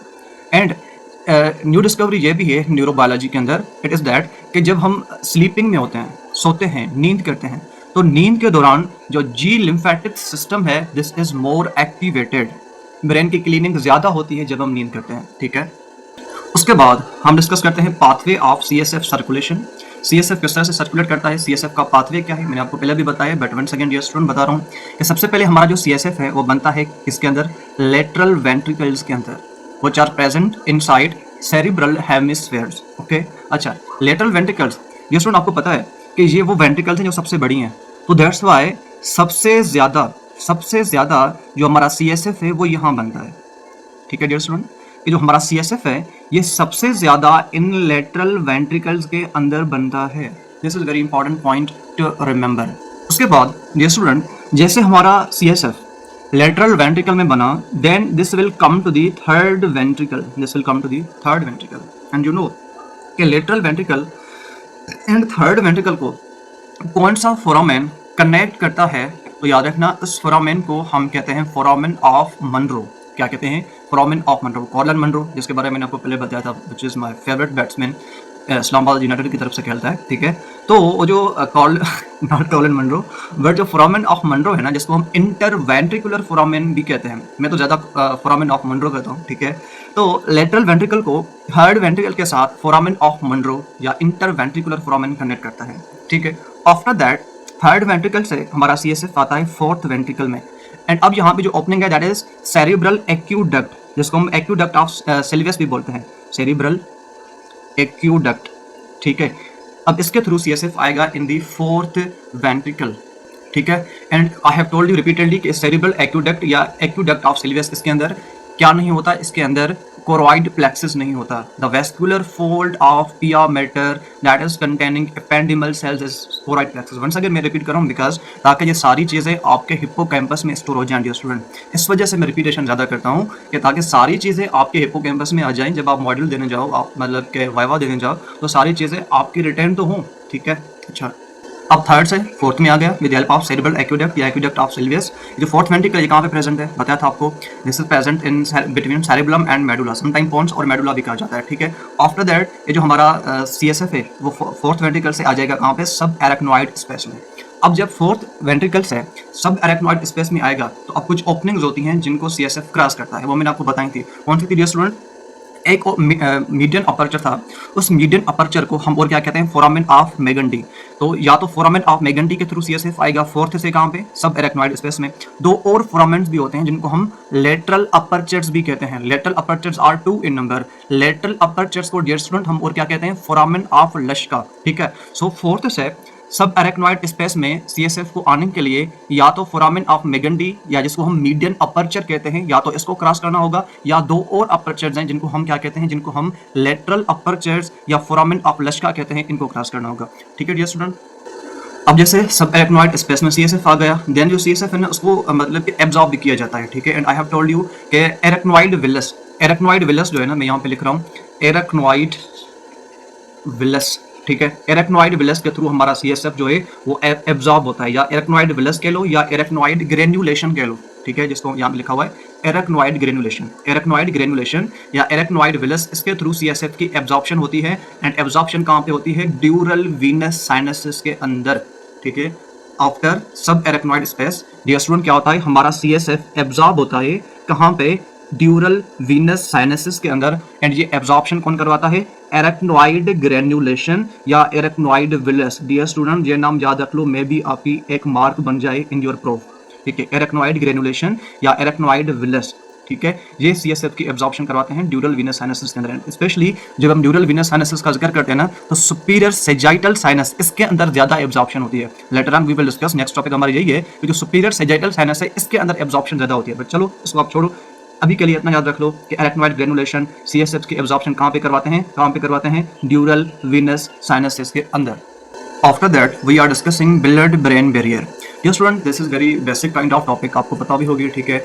Blood brain barrier this is a protective you can say system of the brain. ये एक ब्रेन का प्रोटेक्टिव सिस्टम है। बिकॉज क्यों, लेकिन जब हमारे ब्रेन की तरफ ब्लड आता है तो उस ब्लड के अंदर कुछ हार्मफुल केमिकल्स होते हैं, उस ब्लड के अंदर टॉक्सिक कंपाउंड्स होते हैं, उस ब्लड के अंदर बैक्टीरियाज होते हैं, वायरसेस होती हैं, ठीक है। तो ऐसा सिस्टम जो ब्रेन को या ब्रेन के टिश्यूज को ब्लड के इन हार्मफुल चीज़ों से बचाता है, that system is blood brain barrier, ठीक है। So blood brain barrier this is the protective system of the brain, जो ब्रेन के टिश्यूज को हार्मफुल चीज़ों से, ठीक है, हार्मफुल चीज़ों से, टॉक्सिक चीज़ों से, बैक्टीरिया से ब्रेन के टिश्यूज को बचाता है। That system is the blood brain barrier. अब जो हमारा ब्लड ब्रेन बैरियर है इसके कंपोनेंट्स क्या हैं, इसके अंदर कैपिलरी एंडोथेलियम होता है। एंड जो कैपिलरी एंडोथेलियम है ना, इसके अंदर स्पेशलाइज्ड एंडोथेलियल सेल्स होते हैं, ठीक है। कैपिलरी एंडोथेलियम इसके अंदर specialised dear student endothelial cells होते हैं, ठीक है। एंड जो स्पेशलाइज्ड एंडोथेलियल सेल्स होते हैं ना डियर स्टूडेंट, इस कैपिलरी एंडोथेलियम के इनके दरमियान बहुत टाइट जंक्शन होता है। बिकॉज इनके सेल्स के दरमियान कोई फ्री स्पेस नहीं होती, ठीक है। कैपिलरी एंडोथेलियम के जो एंडोथेलियल सेल्स हैं इनके दरमियान कोई स्पेस नहीं होती, बल्कि इनके दरमियान में एक बहुत ज्यादा टाइट जंक्शन पाया जाता है। As compared to other capillaries of body, जो ब्रेन की कैपिलरीज होती है ना, उनके दरमियान कैपिलरीज के जो सेल्स होते हैं उनके दरमियान में जो जंक्शन है वो बहुत ज्यादा टाइट होता है। अच्छा, उसके बाद जो ब्रेन की कैपिलरीज हैं, ठीक है, कैपिलरी एंडोथेलियम के जो सेल्स होते हैं, स्पेशलाइज्ड एंडोथेलियल सेल्स, जिनके दरमियान में टाइट जंक्शंस होते हैं, इनको एस्ट्रोसाइट्स सराउंड करते हैं। इनको सराउंड करते हैं एंड सराउंड करके ब्लड ब्रेन बैरियर को क्या करते हैं, स्टेबलाइज करते हैं, मेंटेन करते हैं। So the maintenance of blood brain barrier, इसके अंदर एस्ट्रोसाइट्स का बहुत इंपॉर्टेंट रोल है। ब्लड ब्रेन बैरियर में होता क्या है, capillary endothelial cells, they are specialised endothelial cells जिनके दरमियान में टाइट जंक्शंस होते हैं। These cells are surrounded by astrocytes which are maintaining the blood brain barrier। तो ये एस्ट्रोसाइट्स का नाम डियर स्टूडेंट आपके माइंड में होना चाहिए। ये पूछा जाता है कि कौन से सेल्स हैं जो इस ब्लड ब्रेन बैरियर को मेंटेन करते हैं, तो हम कहेंगे astrocytes are maintaining the blood brain barrier. उसके बाद डियर स्टूडेंट हमारे ब्रेन के ऐसे कौन से एरियाज हैं जिनके अंदर ब्लड ब्रेन बैरियर नहीं होता। Which areas of brain are without the BBB, not PPP, Pakistan Peoples Party नहीं है, this is blood brain barrier, ठीक है। अच्छा कौन से एरियाज हैं जिनके अंदर ब्लड ब्रेन बैरियर नहीं होता? सबसे पहले पॉन्स, डियर स्टूडेंट यहाँ पे थोड़ी सी मिस्टेक है, पॉन्स का एक स्पेसिफिक एरिया है जिसमें ब्लड ब्रेन बैरियर नहीं होता, and that specific area is the pineal gland. Pineal gland ये पॉन्स के करीब होता है, ठीक है। इसके अंदर ब्लड ब्रेन बैरियर नहीं होता। अगर आप ऐसा कहते हो ना कि पॉन्स के अंदर ब्लड ब्रेन बैरियर नहीं है, तो डियर स्टूडेंट ये बात कुछ गलत है, कुछ सही है।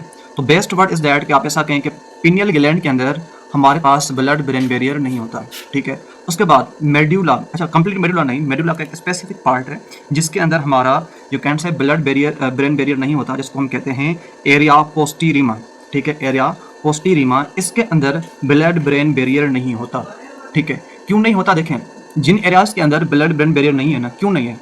वो इसलिए ताकि इन एरियाज को डायरेक्ट कंप्लीट ब्लड के साथ एक्सपोज होना होता है।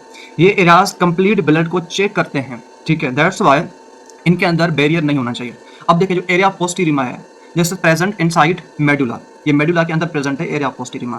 ये क्या करता है? ये ब्लड को चेक करता है, ये ब्लड को चेक करता है, ब्लड को सैंपल करता है, ब्लड के अंदर टॉक्सिक कंपाउंड्स को डिटेक्ट करता है। डियर स्टूडेंट, एरिया पोस्टीरियम ब्लड के अंदर टॉक्सिक कंपाउंड्स को डिटेक्ट करता है। अगर एरिया पोस्टीरियम ने देखा ना कि ब्लड के अंदर बहुत ज़्यादा टॉक्सिक कंपाउंड्स हैं, तो ये क्या करता है? ये बेसिकली वोमिटिंग रिफ्लेक्स जनरेट करेगा, वोमिटिंग रिफ्लेक्स जनरेट करेगा, and you will feel vomiting, ठीक है, because this area postrema this is the vomiting centre of the body.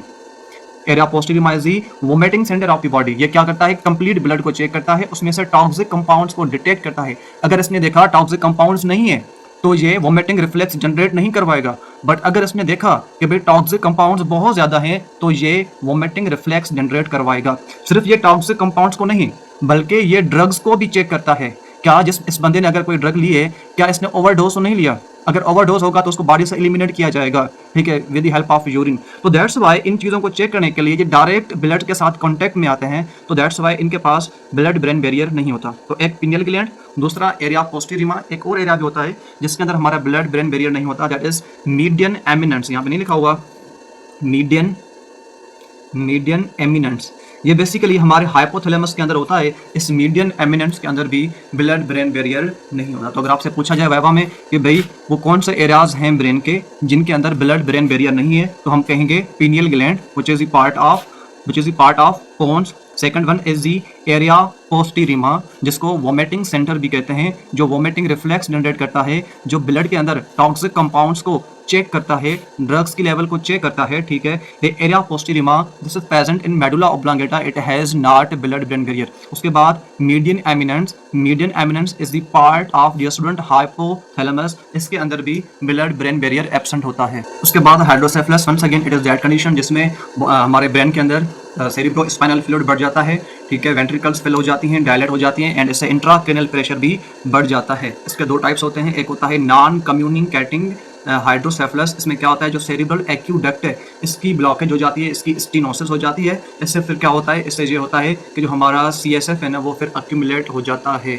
उसके बाद दूसरा होता है कम्युनिकेटिंग हाइड्रोसेफलस। इससे क्या होता है कि जो CSF की एब्जॉर्प्शन है ना, कौन करवाता है? Arachnoid granulation. कौन करवाते हैं? एरेक्नोइड ग्रेन्युलेशन, ये CSF की एब्जॉर्प्शन करवाते हैं। डियर स्टूडेंट, अगर एरेक्नोइड विलस या एरेक्नोइड ग्रेन्युलेशन CSF की एब्जॉर्प्शन नहीं करवा रही, कहाँ पे? ड्यूरल वीनस साइनसेस के अंदर, स्पेशली कौन सी? ड्यूरल वीनस साइनसेस। मैंने आपको बताया सुपीरियर सेजाइटल साइनस। क्यों बता रहा हूँ? बिकॉज MCQ में स्पेसिफिक पार्ट्स पूछे जाते हैं। अच्छा, अगर हमारी एरेक्नोइड विलस या एरेक्नोइड ग्रेन्युलेशन प्रॉपर CSF की एब्जॉर्प्शन नहीं करवा रही इनसाइड ड्यूरल वीनस साइनसेस, तो इससे क्या होगा? हमारा जो सेरिब्रो स्पाइनल फ्लूइड है इसकी एब्जॉर्प्शन नहीं होगी, वो वेंट्रिकल्स में जमा हो जाएगा। This condition is known as communicating hydrocephalus. उसके बाद समटाइम हम लंबर पंक्चर करते हैं for the CSF examination, and lumbar puncture हम कहाँ पर करते हैं? L3 या L4 या L4 to L5, because L2 तक ऑलमोस्ट हमारा जो स्पाइनल कार्ड है ना वो खत्म हो जाता है। इस एरिया पे हमारा जो है ना कार्डा इक्विना चलता है, दैट्स वाई हम इजीली जो है वो लंबर पंक्चर कर सकते हैं। ये चीज़ मैंने आपको पहले भी बताई थी, ठीक है।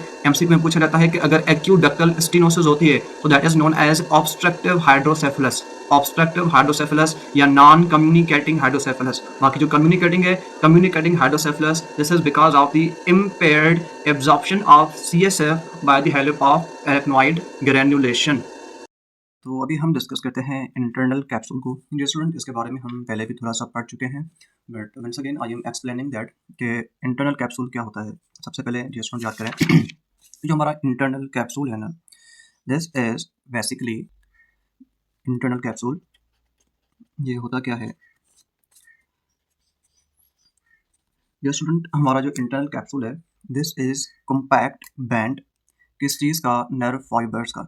So this is a compact band of nerve fibres. जब नर्व फाइबर्स कॉम्पैक्ट होते हैं, गुच्छा बनाते हैं, एंड उन नर्व फाइबर्स का जो एक कॉम्पैक्ट बैंड बनता है, ठीक है, that is the internal capsule. So that is a compact band of nerve fibres, या ऐसा भी कह सकते हैं कि this is the compact band of white matter fibres, because you know कि नर्व फाइबर्स आर मतलब के एसोसिएटिंग विद एक्सॉन्स तो they are of white matter, so you can say this is a compact band of white matter also.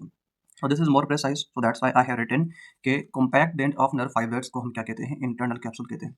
अच्छा dear student, अगर आपसे कोई पूछे कि बताओ इंटरनल कैप्सूल का काम क्या होता है, काम क्या होता है डियर स्टूडेंट, जो हमारा इंटरनल कैप्सूल है ना, ये एक तो प्रेजेंट होता है हमारे ब्रेन के अंदर गहरी सरफेस के अंदर, ब्रेन के अंदर गहरी सरफेस के अंदर, specially this is present in deep surface of cerebrum.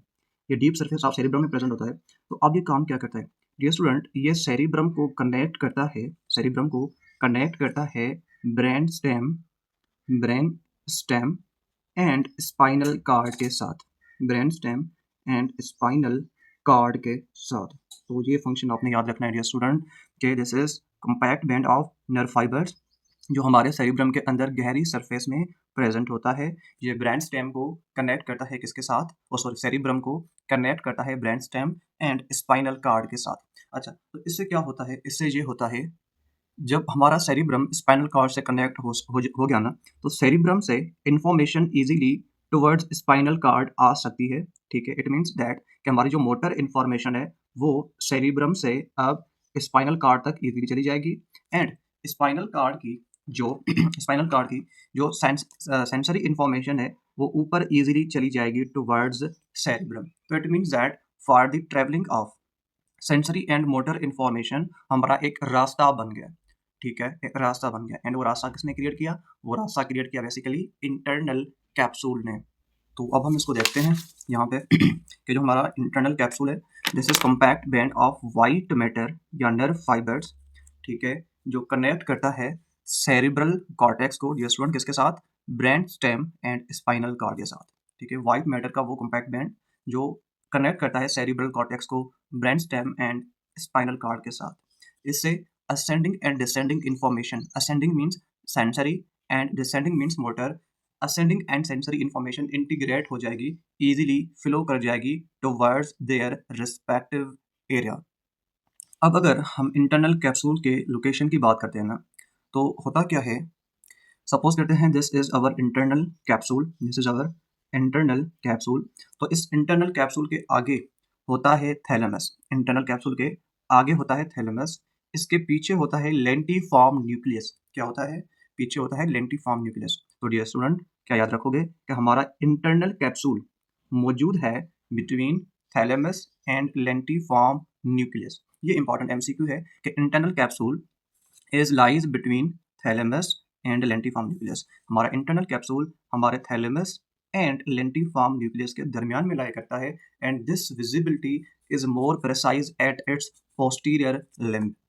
अब हम डिस्कस करते हैं पार्ट्स ऑफ इंटरनल कैप्सूल। अच्छा ये स्टूडेंट, आप यहाँ पे देखें, this is our internal capsule, ये आपको नजर आ रहा है। ठीक है, दिस इज इंटरनल कैप्सूल। इस इंटरनल कैप्सूल के ये स्टूडेंट तीन मेन पार्ट्स होते हैं। एक होती है इसकी एंटीरियर लिम्ब, ठीक है, एंड दूसरा जो इसका मोड़ वाला हिस्सा होता है, टर्न वाला हिस्सा होता है, that is जेन्यू। Okay, after the turn जो पीछे वाला हिस्सा होता है, that is the posterior limb.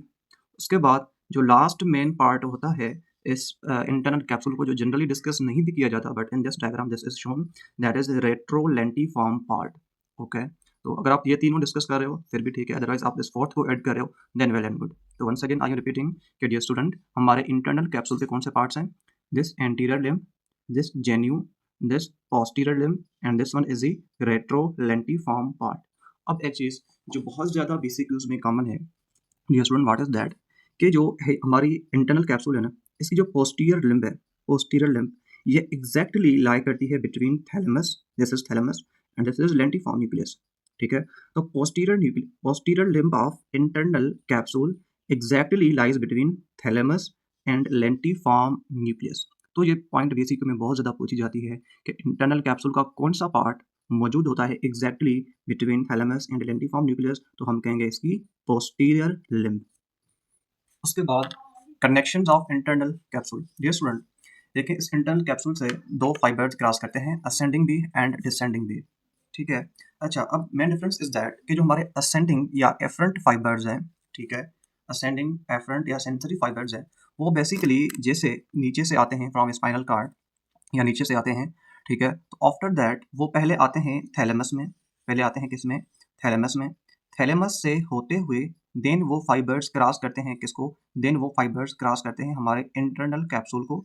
Internal capsule को क्रॉस करते हुए देन वो आते हैं हमारे सेंसरी कॉर्टेक्स में। कहाँ पे, सेंसरी कॉर्टेक्स में, बिकॉज सेंसरी फाइबर्स ने कहाँ पे आना है, सेंसरी कॉर्टेक्स में, मोटर कॉर्टेक्स में तो नहीं आएंगे, ठीक है। तो this is path of sensory path fibres और afferent fibres are ascending fibres.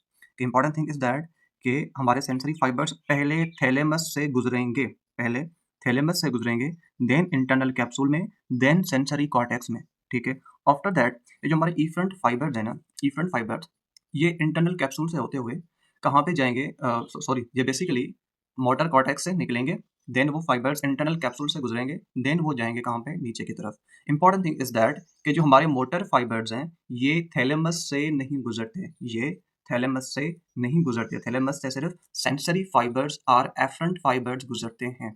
अब ये जो कॉर्टिको स्पाइनल फाइबर्स हैं, कॉर्टिको स्पाइनल फाइबर्स, ये मोटर कॉर्टेक्स से निकलेंगे एंड ये जाएंगे टुवर्ड्स हैंड्स वगैरह, बिकॉज ये जो कॉर्टिको स्पाइनल फाइबर्स है ना, ये हैंड की मसल्स वगैरह को एंड बॉडी को सप्लाई करते हैं। यहाँ पे दैट्स वाई इसका यहाँ पे हैंड का आइकन शो किया हुआ है, ठीक है, कि जो हमारे कॉर्टिको स्पाइनल फाइबर्स हैं वो हैंड पर जाएंगे या और इंपॉर्टेंट मसल्स तक जाएंगे, ठीक है।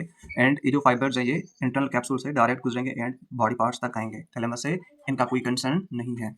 एंड ये जो फाइबर्स हैं ना, ये बेसिकली पोस्टीरियर लिम्ब को क्रॉस करते हैं, किसको क्रॉस करते हैं, ये posterior limb of internal capsule को क्रॉस करते हैं। देन आफ्टर जो कॉर्टिको बल्बर फाइबर्स हैं, ये जो कॉर्टिको बल्बर फाइबर्स हैं ये हमारे फेस के मसल्स को सप्लाई करते हैं एंड ये फाइबर्स जैसे निकलते हैं ऊपर से कॉर्टेक्स से, तो देन ये क्रॉस करते हैं इंटरनल कैप्सूल के जेन्यू वाले पार्ट को, किसको, जेन्यू वाले पार्ट को, देवर क्रॉसिंग फ्रॉम पोस्टीरियर लिम्ब, ठीक है। कॉर्टिको स्पाइनल वाले जो फाइबर्स हैं जो हैंड को सप्लाई करेंगे, ठीक है, they will cross from posterior limb of internal capsule, but this fibre cortico bulbar fibres ये इंटरनल कैप्सूल के जेन्यू वाले पार्ट को क्रॉस करेंगे एंड किसको सप्लाई करेंगे, हमारे फेस वाले एरिया को। उसके बाद हमारे पास कॉर्टिको पोंटाइन फाइबर्स हैं, ये कॉर्टेक्स से निकलेंगे एंड कहाँ पे जाएंगे, ये जाएंगे हमारे बेसिकली पॉन्स तक, ठीक है। एंड जो कॉर्टिको पोंटाइन फाइबर्स हैं ये कॉर्टेक्स से निकलते हैं, पॉन्स पे खत्म होते हैं। आफ्टर दैट ये कॉर्टिको पोंटाइन फाइबर्स हैं ये जाते हैं फिर सेरिबलम तक in the form of pontocerebellar fibres, cerebellum तक जाते हैं एंड ये रिस्पॉन्सिबल होते हैं for the balance of the body, ठीक है। यहाँ पे एक इंपॉर्टेंट एमसीक्यू लिखा हुआ है कि जो कॉर्टिको स्पाइनल ट्रैक्ट है they pass through posterior limb of internal capsule. But अगर ये स्टूडेंट बीसीक्यू में आ जाए कि कॉर्टिको बल्बर फाइबर्स जो फेस को सप्लाई करते हैं, ठीक है, ये फाइबर्स जब कॉर्टेक्स से निकलते हैं तो इंटरनल कैप्सूल के कौन से पार्ट से गुजरेंगे, तो they will cross from the जेन्यू part. अब हम डिस्कस करते हैं कि जो हमारे 5 पार्ट्स हैं जिनको हमने डायग्राम में देखा, इनको थोड़ा सा और जो है ना मतलब डेप्थ में देखते हैं, ठीक है, कि इनसे कौन कौन से फाइबर्स गुजरते हैं। Now our major target is that, जैसे हमने 4 पार्ट्स को देखा था but 5th part is also here. सबसे इंपॉर्टेंट पार्ट जो पहला है that is anterior limb of internal capsule. इस इंटरनल कैप्सूल के एंटीरियर लिम्ब से फ्रंटोपोंटाइन फाइबर्स क्रॉस करते हैं एंड साथ में एंटीरियर थैलेमिक रेडिएशंस भी क्रॉस करते हैं, ठीक है। एंटीरियर लिम्ब के बाद जो सेकंड पार्ट है हमारे इंटरनल कैप्सूल का that is जेन्यू and I have told you कि जेन्यू से कॉर्टिको बल्बर फाइबर्स क्रॉस करते हैं जो हमारे फेस की तरफ जाते हैं, या अगर हम इनडायरेक्टली कहें तो ये क्रेनियल नर्व न्यूक्लिया के पास जाते हैं। तो ये एमसीक्यूज में पूछा जा सकता है कि कॉर्टिको बल्बर फाइबर्स ये जेन्यू में लोकेटेड होते हैं, यहाँ से गुजरते हैं एंटीरियर लिम्ब से, कौन से, फ्रंटोपोंटाइन फाइबर्स। उसके बाद जो पोस्टीरियर लिम्ब है हमारे इंटरनल कैप्सूल की, इससे कॉर्टिको स्पाइनल फाइबर्स गुजरते हैं, ठीक है, and some sensory fibres from thalamus, but corticospinal fibres तो आपने लाजमी याद रखने हैं। उसके बाद सब लेंटिफॉर्म पार्ट, ठीक है, जो सब लेंटिफॉर्म पार्ट है इससे ऑडिटरी रेडिएशंस गुजरते हैं जो हियरिंग से रिलेटेड है। तो auditory radiations passes through sublentiform part and एक और पार्ट भी होता है that is retrolentiform part, that is retrolentiform part. इस लेट्रोलेंटिफॉर्म पार्ट से कौन से फाइबर्स गुजरते हैं? इससे गुजरते हैं ऑप्टिक रेडिएशंस। इससे गुजरते हैं ऑप्टिक रेडिएशंस। सब लेंटिफॉर्म से कौन से? सब लेंटिफॉर्म से बेसिकली गुजरते हैं auditory radiations, not optic radiations. Sublentiform से ऑडिटरी रेडिएशंस एंड रेट्रोलेंटिफॉर्म से ऑप्टिक रेडिएशंस गुजरते हैं। So these are 5 parts of internal capsule. Once again dear student, मैं आपको बता रहा हूँ, anterior limb, posterior limb, genu, sublentiform part, retrolentiform part. Anterior limb से मेन फाइबर्स कौन से? Frontopontine fibres. जेन्यू से corticobulbar fibres. Posterior limb से मेन फाइबर्स कौन से? Cortico spinal. सब लेंटिफॉर्म से ऑडिटरी रेडिएशंस। रेट्रोलेंटिफॉर्म पार्ट से ऑप्टिक रेडिएशंस। अब हम आते हैं blood supply of internal capsule. सबसे पहले हमारे पास हैं लेंटिक्यूलोस्ट्राइएट आर्टरीज। ये नाम तो आपने लाजमी याद रखना है, क्योंकि जब आपसे वाइवा वगैरह में पूछा जाए कि भाई इंटरनल कैप्सूल की ब्लड सप्लाई बताओ, तो डियर स्टूडेंट आपने सबसे पहले इस आर्टरी का नाम लेना है।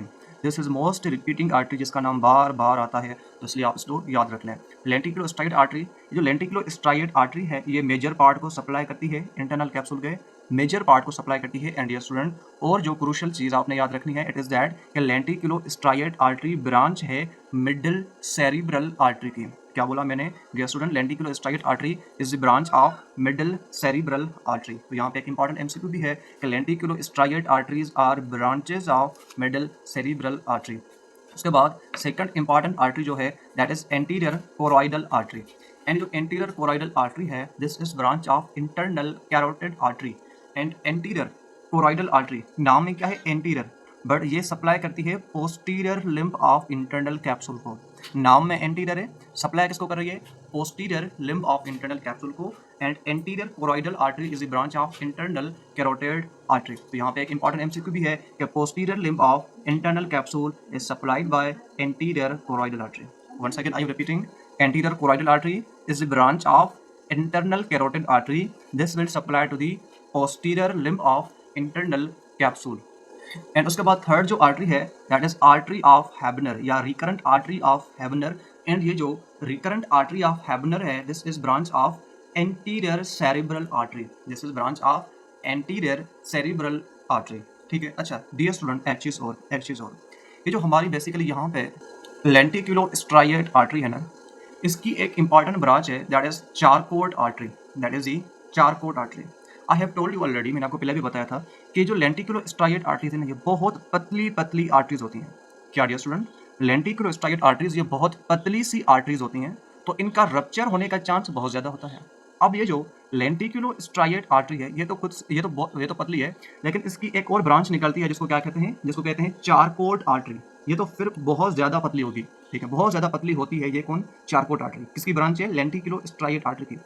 ये बहुत पतली है ना, तो इस वजह से इसका हेमरेज का चांस बहुत ज़्यादा होता है। तो फालेज में ये जो चारकोट आर्टरी है, ये बहुत ज़्यादा फट जाती है एंड इससे हेमरेज होता है, जिसको कहते हैं चारकोट आर्टरी हेमरेज। क्या कहते हैं? Charcot artery haemorrhage. ठीक है। एंड यहाँ पे लिखा हुआ है जो एंटीरियर सेरिब्रल आर्टरी की ब्रांच है, कौन? रिकरेंट आर्टरी ऑफ हैबनर, ये सप्लाई करती है एंटीरियर लिम्ब को। एंड जहाँ पे लिखा हुआ है जब चारकोट आर्टरी रप्चर होती है तो इससे सेरिब्रल हेमरेज होता है। तो cerebral haemorrhage occurs because of damage of, या तो समटाइम डायरेक्ट लेंटिक्यूलोस्ट्राइएट आर्टरी कहा जाता है, या मतलब डायरेक्ट लेंटिक्यूलोस्ट्राइएट आर्टरी का ऑप्शन होता है, या मतलब कि आपको चारकोट आर्टरी का ऑप्शन भी मिल सकता है। तो वंस अगेन मैं ब्लड सप्लाई को रिपीट कर रहा हूँ। पहली जो मेन आर्टरी है इंटरनल कैप्सूल को जो सप्लाई करती है, that is lenticulostriate artery. Dear student, ये बहुत पतली सी आर्टरी होती है। ठीक है, ये major portion of internal capsule को सप्लाई करती है। एंड और क्या इंपॉर्टेंट है dear student? This is branch of middle cerebral artery. ठीक है dear student, second artery is anterior choroidal artery, जो ब्रांच है इंटरनल कैरोटिड आर्टरी की। एंड डियर स्टूडेंट, है एंटीरियर लेकिन supply posterior limb of internal capsule को करती है। ठीक है। Third artery is recurrent artery of Heubner. Recurrent artery of हैबनर dear student, ये ब्रांच है किसकी? एंटीरियर सेरिब्रल आर्टरी की। एंड डियर स्टूडेंट, ये सप्लाई करती है anterior limb of internal capsule को। ठीक है। एंड डियर स्टूडेंट, जो हमारी लेंटिक्यूलोस्ट्राइएट आर्टरी है ना, ये बहुत छोटी सी आर्टरी है, लेकिन इसकी एक और छोटी ब्रांच होती है, जिसको क्या कहते हैं? जिसको कहते हैं चारकोट आर्टरी। एंड इसके रप्चर होने के चांसेस बहुत ज़्यादा होते हैं। एंड जब ये रप्चर होती है तो डियर स्टूडेंट क्या होता है? Cerebral haemorrhage. तो सेरिब्रल हेमरेज लेंटिक्यूलोस्ट्राइएट आर्टरी की जो ब्रांच है, जिसको चारकोट आर्टरी कहते हैं, इसके रप्चर होने की वजह से होता है। उसके बाद इंटरनल कैप्सूल के जो लेजन्स हैं वो स्ट्रोक की वजह से हो सकते हैं, हेमरेज की वजह से हो सकते हैं, लेक्यूनर इन्फेक्ट की वजह से हो सकते हैं, जैसे motor loss, sensory loss, cranial nerve के अफेक्ट्स जो हैं, ये सारी चीज़ें जो है ना, they will be affected. And other important thing dear student, जो हमारा इंटरनल कैप्सूल है ना, जो सबसे ज़्यादा अफेक्टेड होने वाला, डैमेज होने वाला जो पार्ट है इंटरनल कैप्सूल का dear student, that is the posterior limb. ठीक है, पोस्टीरियर लिम्ब। अच्छा, तो अभी हम डिस्कस करते हैं नेक्स्ट टॉपिक को, and our next topic is basal nuclei, या जिसको हम बेजल गैंग्लिया भी कहते हैं। अच्छा डियर स्टूडेंट, ये जो हमारा बेजल न्यूक्लियाई या बेजल गैंग्लिया है, ये बेसिकली क्या है? ये ग्रे मैटर है। ये ग्रे मैटर है जो प्रेजेंट कहाँ पे होता है? जो प्रेजेंट होता है हमारे सेरिब्रम के अंदर। ठीक है, this is a grey matter. ठीक है, जो बेसिकली हमारे सेरिब्रम के अंदर प्रेजेंट होता है। ये जो बेजल न्यूक्लिया है, this is group of nuclei. ठीक है, ग्रुप ऑफ न्यूक्लिया या ग्रे मैटर जो सेरिब्रम के अंदर प्रेजेंट है। अगर इसके हम फंक्शन की बात करें कि भाई बेजल न्यूक्लिया या बेजल गैंग्लिया का फंक्शन क्या होता है, इसका काम होता है मूवमेंट को कंट्रोल करना। इसका काम होता है मूवमेंट को कंट्रोल करना, मूवमेंट को स्मूथ करना। ठीक है, मूवमेंट को कंट्रोल करना, मूवमेंट को स्मूथ करना, मसल टोन को रेगुलेट करना, बॉडी पॉस्चर को मेंटेन करना। So these kind of functions are related to the basal nuclei, या जिसको हम बेजल गैंग्लिया कहते हैं। So once again, what is basal ganglia? So this is a group of nuclei, yeah, a kind of gray matter which is present deep inside the cerebrum, which is controlling the body movements, making smooth the body movements, controlling the you can say tone of muscles, posture of the body. That is a basal nuclei. अब ये student discuss करते हैं इसके components कि bezel nuclei के कितने components होते हैं। तो याद रखना, इन अ बेसिक साइट हमारे बेजल न्यूक्लियाई के 4 मेन कंपोनेंट्स होते हैं। कितने कंपोनेंट्स होते हैं? 4। एक होता है हमारे पास कार्डेट न्यूक्लियस। ठीक है, दूसरा इम्पॉर्टेंट कंपोनेंट जो होता है इसका, that is the lentiform nucleus. Third component of the basal nuclei is the colostrum, and fourth component of the basal nuclei are the amygdaloid body. ठीक है, तो these are the components of basal nuclei. अगर आपसे पूछा जाए कि bezel Nucleya के basic कितने कंपोनेंट्स होते हैं, तो द आंसर विल बी कि इसके 4 मेन बेसिक कंपोनेंट्स हैं: caudate nucleus, lentiform nucleus, claustrum and amygdaloid body. अभी आप इस डायग्राम में देख सकते हो कि दिस इज़ अवर, सपोज कहते हैं right cerebral hemisphere, this is our जो राइट लेफ्ट सेरिब्रल हेमिस्फीयर। ठीक है, this is right cerebral hemisphere and this is the left cerebral hemisphere. Okay, अब अगर आप देखें कि यहाँ पे आपको बेजल न्यूक्लिया नज़र आएंगे। सबसे पहले this nuclei is known as caudate nucleus, this is the caudate nucleus. After that this is our lentiform nucleus. This is our lentiform nucleus whole. इस lentiform nucleus के 2 मेन कंपोनेंट्स हैं। एक जो ये वाला इसका हिस्सा है, ये वाला जो हिस्सा है इसका, that is the putamen, and इसका ये वाला जो हिस्सा है, that is globus pallidus. This is globus pallidus, this is putamen. ये दोनों मिलकर लेंटिफॉर्म न्यूक्लियस बनाते हैं। Later on we will discuss that. उसके बाद ये स्टूडेंट हमारे पास होती है amygdala, this is the amygdala. ठीक है, and caudate nucleus, this caudate nucleus and this lentiform nucleus, इन दोनों को मिला के हम कहते हैं क्लस्ट्रम। क्या कहते हैं? क्लस्ट्रम कहते हैं। ठीक है, सो ये डायग्राम था जिसमें मैंने आपको दिखाने थे कि हमारे जो बेजल न्यूक्लिया के कंपोनेंट्स हैं वो कौन कौन सा है। तो सबसे पहले this one caudate nucleus, this one putamen, this one globus pallidus, this is amygdaloid body. Again there, this is amygdaloid body. ठीक है, this is our cardiac nucleus, this is our globus pallidus, this is our putamen. ठीक है, सबसे पहले अगर हम इस कार्डेट nucleus के बारे में बात करें कि ये जो हमारा कार्डेट न्यूक्लियस है कुछ इस तरह का होता है। यहाँ पे ये लेबल्ड नहीं है। ठीक है, इस तरह का होता है caudate nucleus. This is C shaped nucleus. मैंने आपको पहले भी बताया था कि कार्डेट न्यूक्लियस की जो शेप है वो लेटरल वेंट्रिकल के साथ डियर स्टूडेंट रिजेंबल करती है, बिकॉज हमारे जो लेटरल वेंट्रिकल्स थे उनकी जो शेप थी that was also C shaped. ठीक है, तो सिमिलरली जो हमारा कार्डेट न्यूक्लियस है, this is C shaped nucleus, and shape के हवाले से this is resembling with lateral ventricles. Lateral ventricle dear student, ये चीज़ आपने याद रखनी है। आफ्टर दैट अगर हम इस कार्डियक न्यूक्लियस के फंक्शन की बात करें कि भाई इसका फंक्शन क्या है, तो इसका काम होता है जस्ट मूवमेंट की प्लानिंग करना। The planning of movement is done through cardiac nucleus also. ठीक है, this is contribution of this nucleus. After that जो हमारा लेंटिफॉर्म न्यूक्लियस है, इसकी जो शेप है ये होती है मसूर की दाल की तरह, या हम कहते हैं इसकी जो शेप है वो होती है लेंस की तरह। दैट्स वाई इसको हम लेंटिफॉर्म न्यूक्लियस कहते हैं। ठीक है, तो इसकी शेप मसूर की दाल की तरह या इसकी शेप लेंस की तरह होती है, लेंटिफॉर्म न्यूक्लियस की।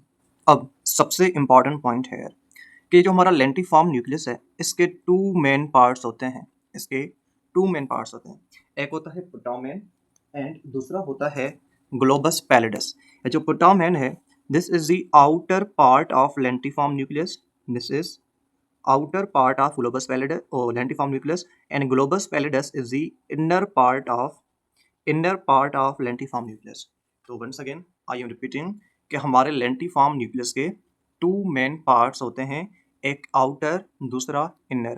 Putamen is the outer part of lentiform nucleus, globus pallidus this is the inner part of lentiform nucleus।